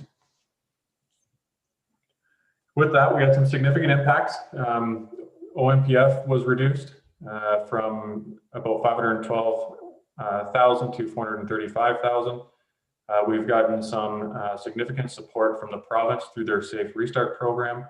We received 65,000 in one-time and 18,000 in operational dollars. Of course, these are to be used for COVID-19 impacts. Our insurance rates have increased significantly, really across the industry. We're seeing between 15 and 17%. I believe we even heard from our insurance provider that some are seeing about 25% increases, where ours was a 13.5% increase.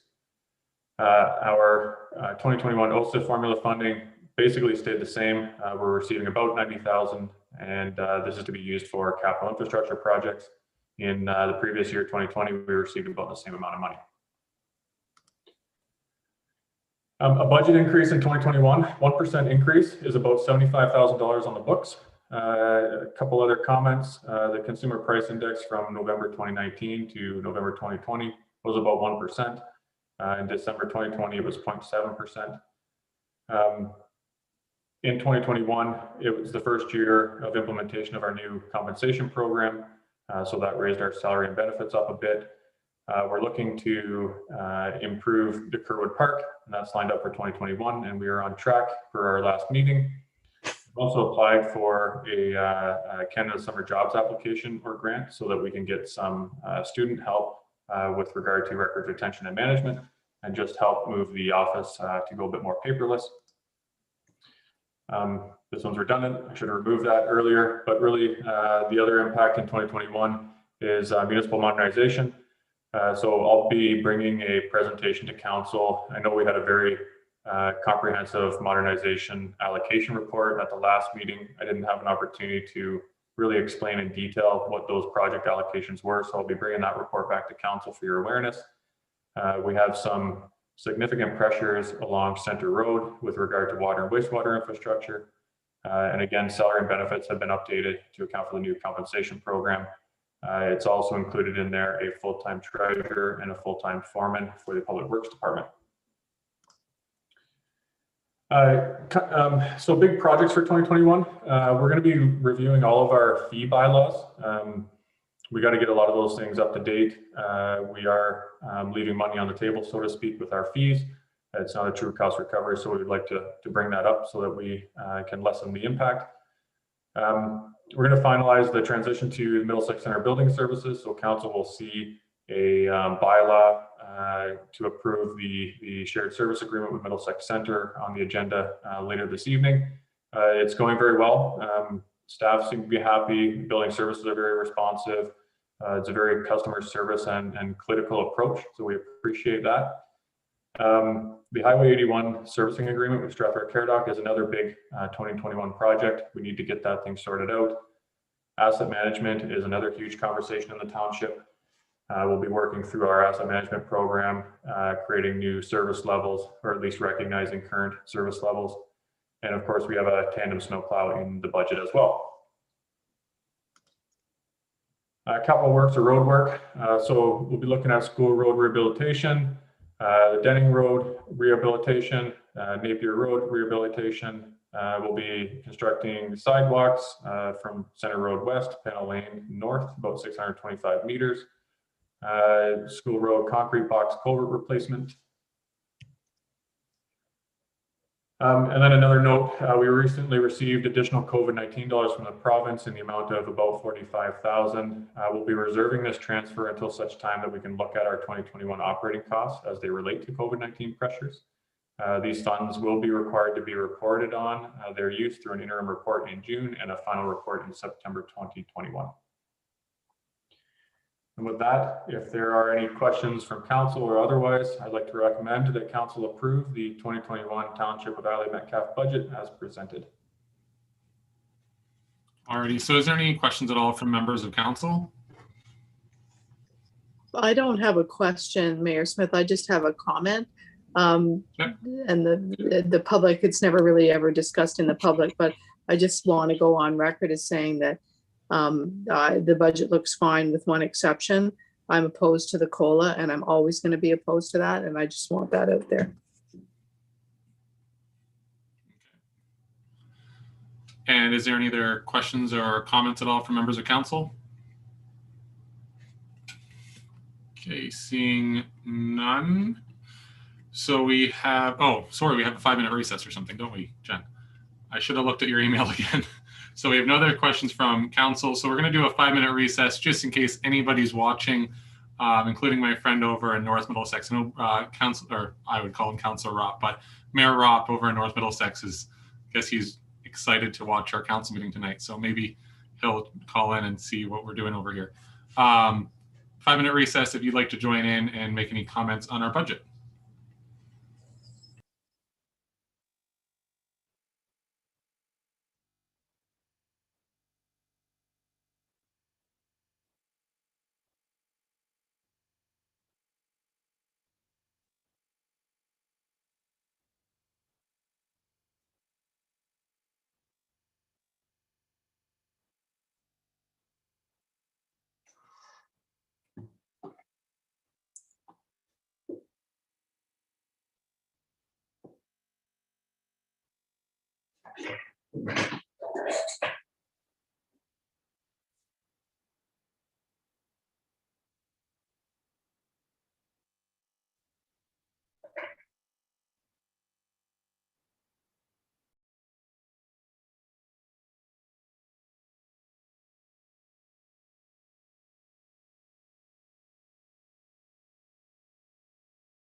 Alrighty, so that 5 minutes has gone by. Jennifer, has anybody joined us at all? Is planning on doing so? No, Mayor Smith. Alrighty. So with that, is there any other questions at all for staff in regards to the 2021 budget? Through Mayor Smith, I have one for Aaron. Yep. Go ahead. Aaron, I don't, all I have is a screen in front of me, so I don't have the budget up. I apologize. But when you were like on the revenue side for the fire department, there's recoverable money, or you get paid per call or something from calls to the 402. So does that show up somewhere, or can you, maybe you could just speak to that? Chief, you're muted right now.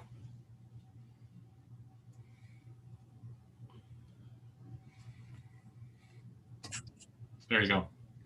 There we go.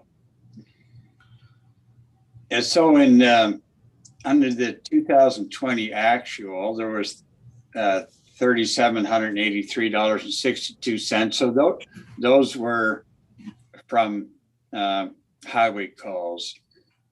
So in the budget, we typically put in $2,500 annually because you don't know from one year to the next what it will be. So that's what that figure is. Oh, okay. Because I wondered when I saw the 14.5 in 2018, that was just an exceptional year where you had a ton of calls, I'm guessing. Yes, and there was a time too where there were some calls that were not recoverable, but were billed. Okay. And how often do you bill for those? Like annually or quarterly or? No, after every event. So when an incident happens, I put a report together, send it to the office, and then the girls in the office submit a bill either to the MTO if it's a 402 call, or if it's on a county road, to the insurance provider of the people involved. Okay, so that's the only thing in that category under fees and other? Yes, there is a couple smaller ones. So if I have to do a title search on a property, there's a $40 fee for that as well. So that's included in there. Okay. All right. Thanks for clarifying. I just didn't see it as a category, and I didn't know if it was a big enough number that it was, buried in somewhere else. So thank you for answering that. Yeah, no problem. All righty. Is there any other questions at all?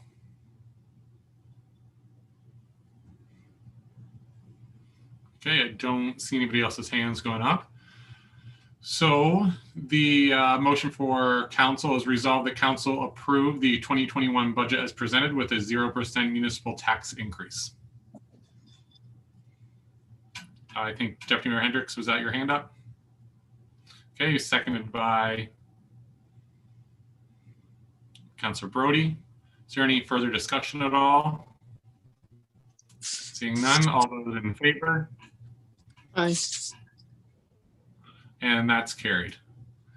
And before we do the motion to end the public meeting, I just want to say thank you to Morgan and Jen and Coulter and the chief and everyone else that helped with putting the budget together. I know with a few new faces around the horseshoe here, a lot of learning, but I think we got through this process very quickly. I think council got a lot of information in front of them, and I'm looking forward to having a lot of these projects started and finished in 2021. And I'm looking forward to this year. And I think this is the first time in a very long time that we will be passing our budget in March, because in the last number of years, we've been passing it in May or June.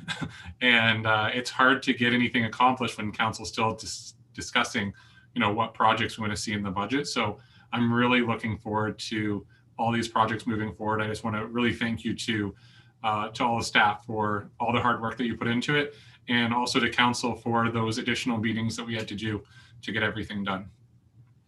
So with that, we need a motion to resolve that the public meeting in regards to the 2021 draft budget be closed at 9:10 p.m. Okay, So moved. we'll go with Councillor Clark and Councillor McKinnon. All those in favor? Aye. And that's carried. Alrighty, so that brings us back to our correspondence. So we have our upcoming conferences, seminars, and meetings. So our next meeting, which is a special meeting, I think I just got the invite to it, which is going to be on March 29th at 2 p.m. And that's in regards to the Kerwin Park. Is that right, Jen? Excellent. And then our next regular meeting, we'll be meeting on Tuesday, April 6th. And we're meeting on Tuesday because I assume that Easter is that weekend before.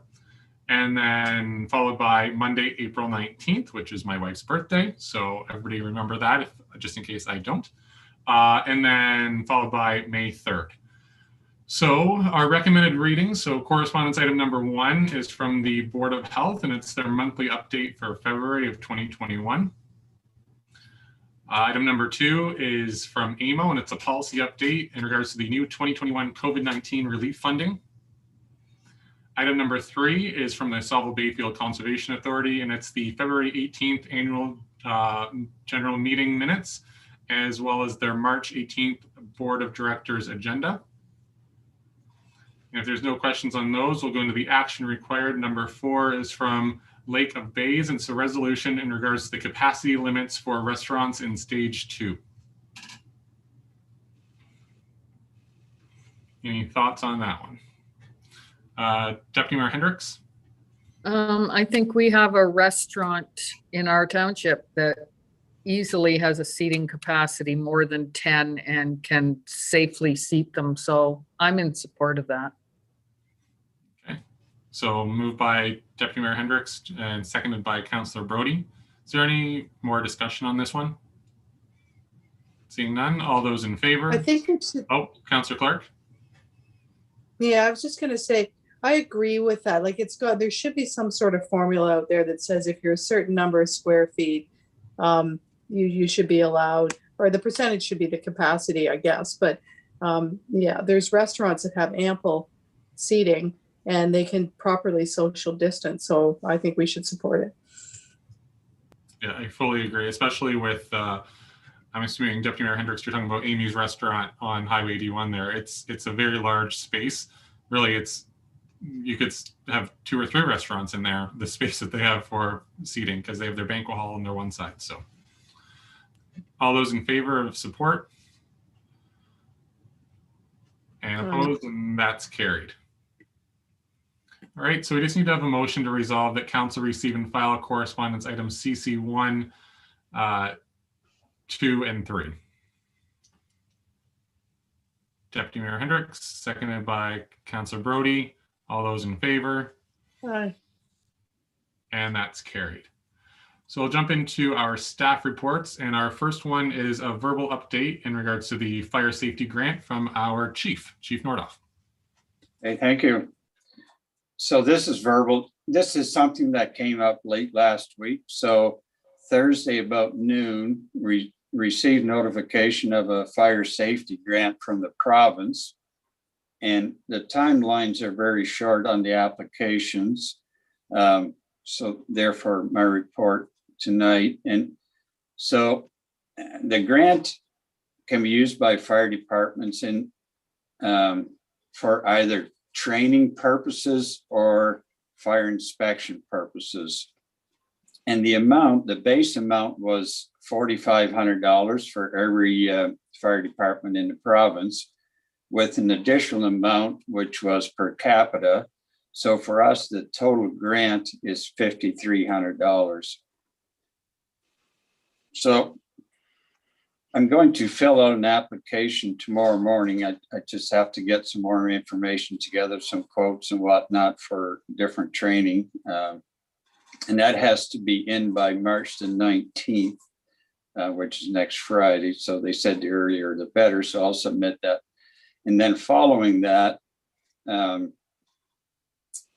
once the OFM gets those applications, then they will come back with either yes or no, you're going to receive the grant, and I'm assuming they will.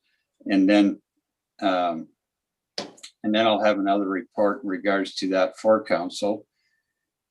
And these funds, they have to be spent by August the 1st of 21.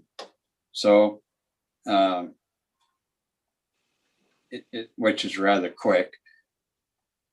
And then following that, a report back to the fire marshal will be required by September the 1st, 21 to outline how the grant was utilized to the department level. So basically for now, this is just an FYI for council. And there is money in our budget for training, but I'll spend every penny of it. Okay, thank you, Chief. And it's exciting to get those additional opportunities to apply for grants. So that's excellent news. I think Councillor Clark, you've unmuted yourself. Do you have a question or comment? No, I was just going to say, good job. Keep looking for the money, Aaron. Yeah. Well, all right. Do we need to have a motion for that one at all, Jen? No? No, Mayor Smith, we do not. Excellent. Is there any questions at all for the fire chief? Doesn't look like it. All right, so let's move into the next staff report. So we have our Public Works Manager, Coulter. Well, thanks, Mayor Smith.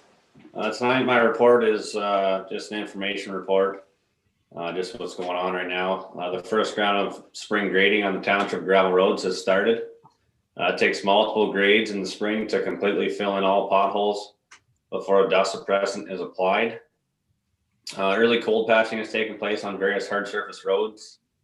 And in consultation with legal, staff has been working hard on numerous tenders with the goal to start releasing these documents the week of March 15th, which we have started today.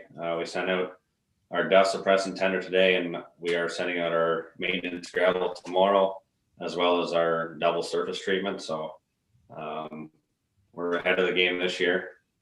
And as always, we look forward to spring cleanup pertaining to street sweeping, sidewalk cleanup, shoulder repair, signs, grading, dust control, and whatnot. Just a reminder to residents that weather permitting, staff will be working at the various spring maintenance projects. And my recommendation would be resolved that council accept the Public Works information report prepared by the Public Works Manager. Okay, thank you, Coulter. Is there any questions at all for Coulter in the Public Works? Councillor Brody? Yeah, through you, Mayor Curtis, Coulter. You've got on here the sidewalk or street sweeping. I know in Kerwin, when all the trucks and tractors and everything come out of the mill, how many times do we do that? Because I know that can be a big dust issue in there. I'm just wondering if that needs to be done more often than we are doing it. Through you, Mayor Smith, to Councillor Brody. We do it every spring after all the winter maintenance has taken place, all the sand being spread on the streets. So in the spring, we give it a final cleanup and sweep. Other than that, we have had issues regarding that particular street, and the company has brought in their own sweeper to sweep up some dust. But it's something that I know it has been an ongoing issue for some time, but I think it's something that we have to look at them to do some of the work there instead of us bringing in a sweeper and paying for it. So just for clarification, Coulter, the sweeper that we have, so it's not owned, we contract it out, don't we? Correct. Okay. Councillor Brody? Just to Coulter, if that continues to be an issue, is there something that we can find out how much that costs and maybe talk to P&H to see if they're in agreement to pay for a little bit of that a couple times? Because I know it gets bad there. Like I'm in and out of there myself, and it can be pretty dusty. Oh yeah, for sure. It's something that we can look into for sure. I can talk with Morgan and come up with a plan. Yeah, okay. Just something we should look into, I think. Excellent. All right, Deputy Mayor Hendricks. Yeah, I just wanted to pass on some thanks I got for the road on Wilson. One of the residents there was really happy with the grading that's happened already.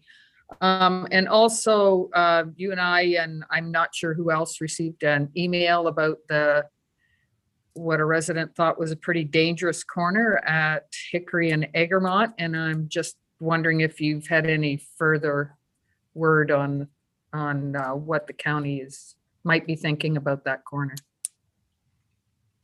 Through you, Mayor Smith, to Marianne.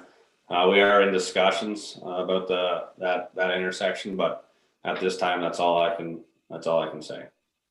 Okay, thank you. And I'll just add, Deputy Mayor Hendricks, that there's many locations in the county that the county engineering department is looking at.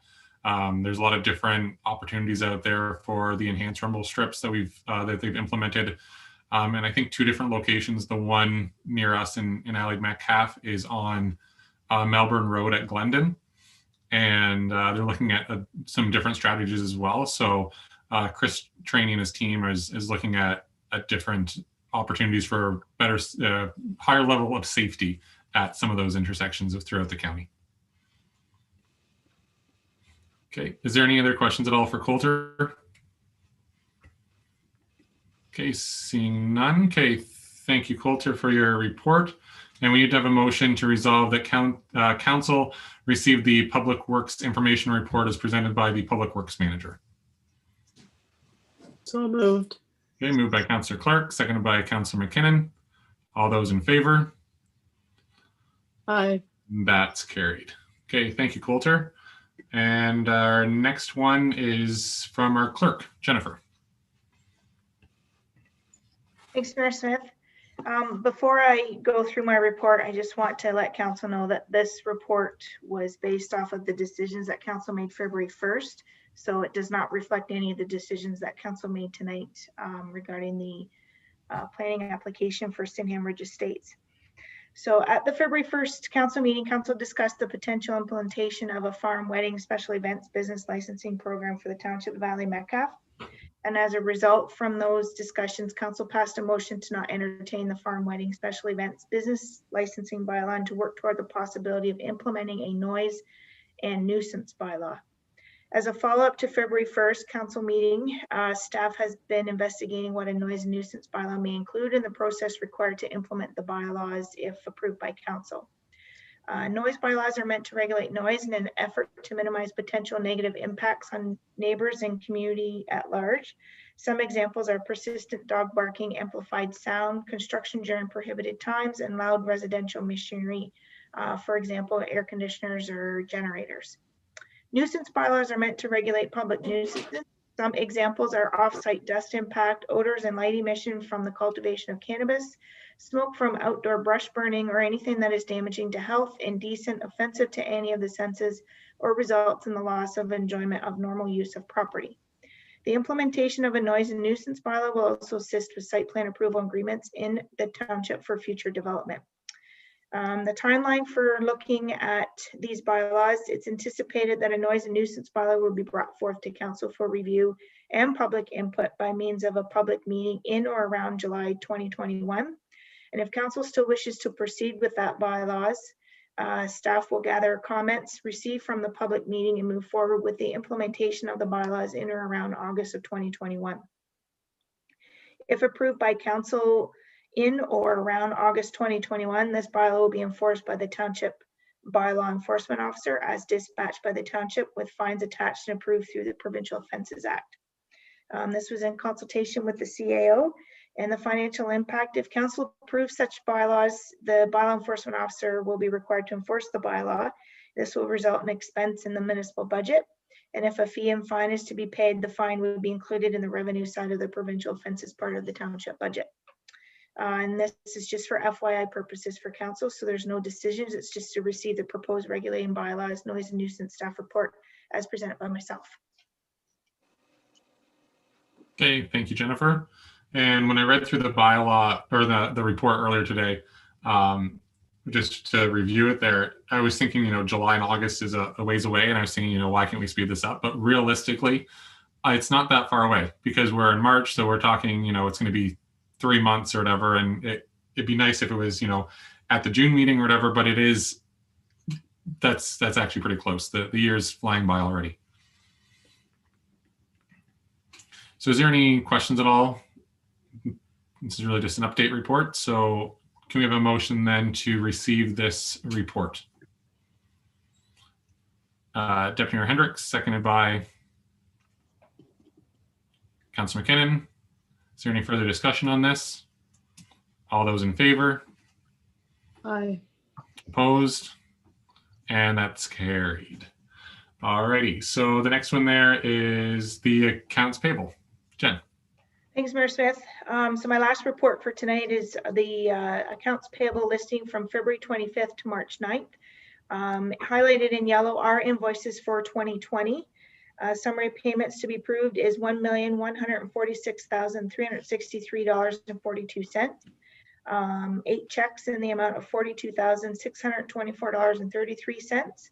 Pre-authorized payment is $6,831.20.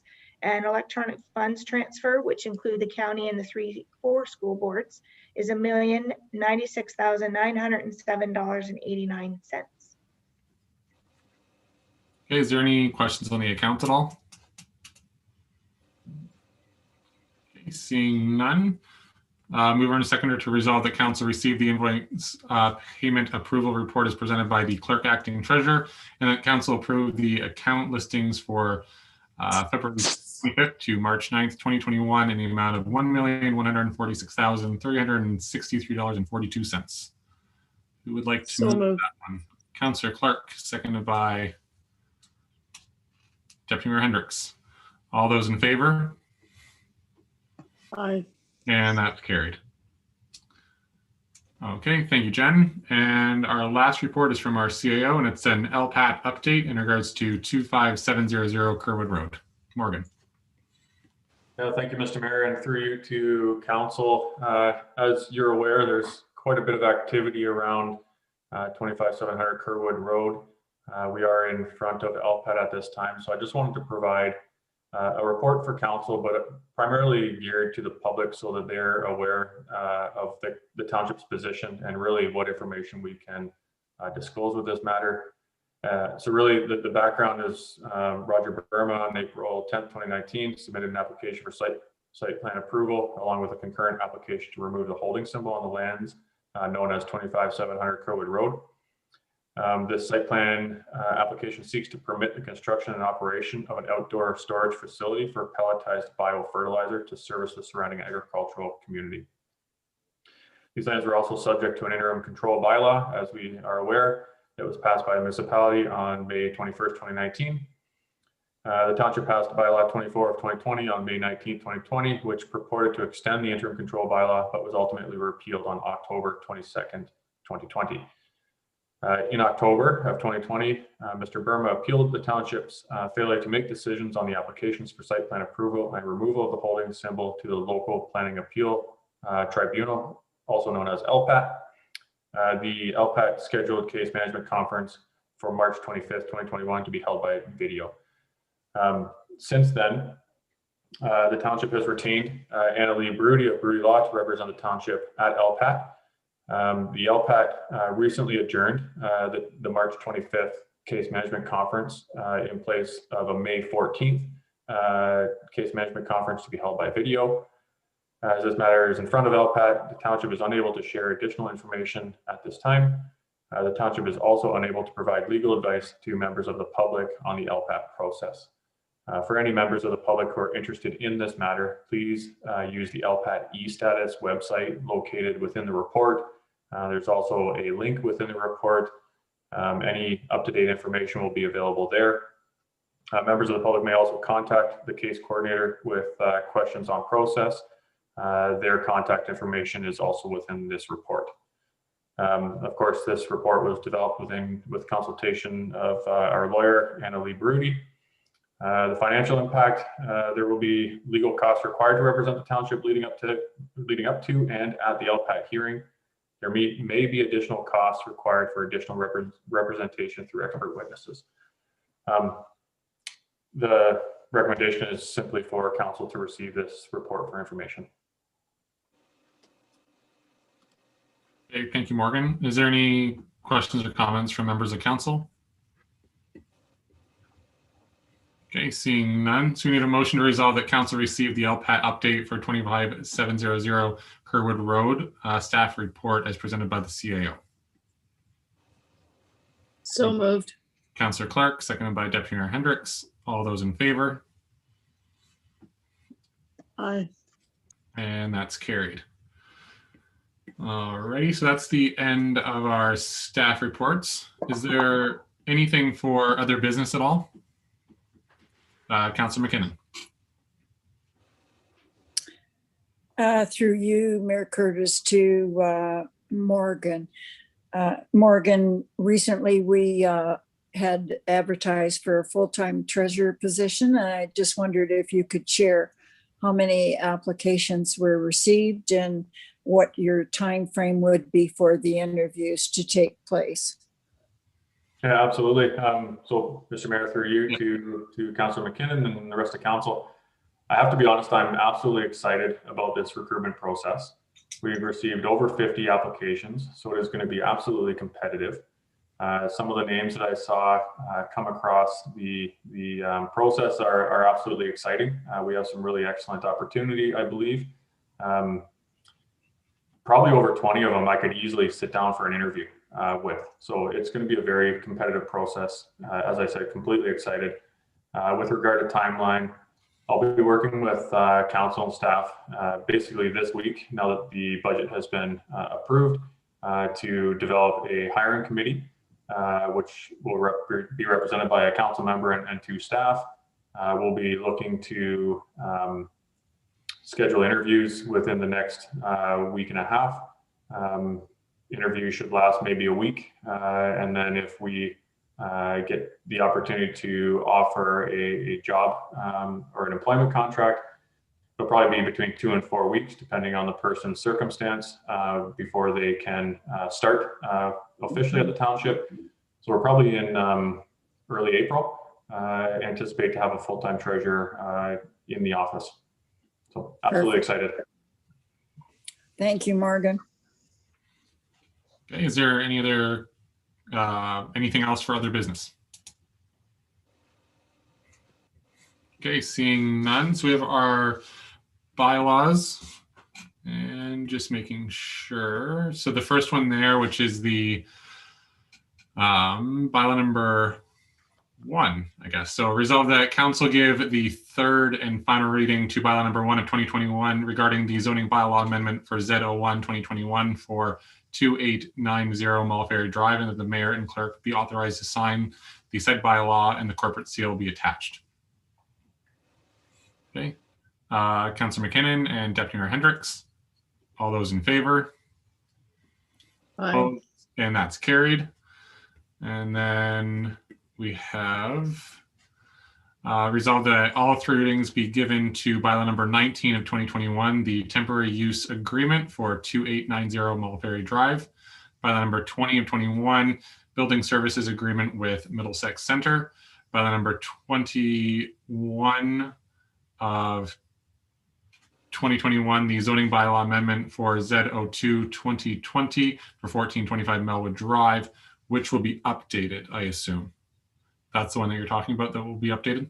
Yes, so through you, Mayor Smith, to council. So the zoning bylaw amendment for Z02 and the official plan 01 will be updated with the other versions based on council's decisions tonight. Okay, and just for clarification, should that bylaw just be the first and second reading and then the third reading be given after it's approved at county? So through you, Mayor Smith, to council, that process has changed a little bit just with this planner. She gives all 3 readings to all 3, but it's subject to the approval at County of Middlesex, as they are the delegated upper authority to do so. So Okay. neither one are actually approved, even though council's given all 3 readings. The 20-day appeal period won't kick in until county council has given the approval for the official plan amendment number 13. Got it. And that's number 6 in the bylaw. Now that I see that, that makes sense. Okay. So those will be updated. And then we'll move on to bylaw number 22 of 2021, which is the OPA 01-2020 official plan amendment number 13, which will be updated. And then bylaw number 23 of 2021, confirmed council proceedings. And then the bylaws be signed by the mayor and clerk, and the corporate seal be attached. I will also send out those bylaws to council tomorrow via email. Okay. And those bylaws will also be updated on the agenda then? Okay. Yeah. Okay, mover and seconder for those? I should abstain if you're gonna do those 2 bylaws on Sydenham. I suppose you're right, yes. I'll move those, Curtis. Okay, Councillor Clark and Councillor McKinnon, and that's for all those bylaws I just said. All those in favor? Aye. And that's carried. And sorry, Deputy Mayor Hendricks, I could have yanked those out so we could edit a separate motion, but. It's okay, good. All right, is there anything else for the council meeting before we have a motion to adjourn? If not, we can resolve that council adjourn the meeting at 9:36 p.m. Councilor McKinnon doesn't want to put her hand up because her guess was 10 o'clock was when the meeting was going to end. Councilor Brody and Deputy Mayor Hendricks, all those in favor? And that's carried. Aye. Excellent. Thank you so much for joining in.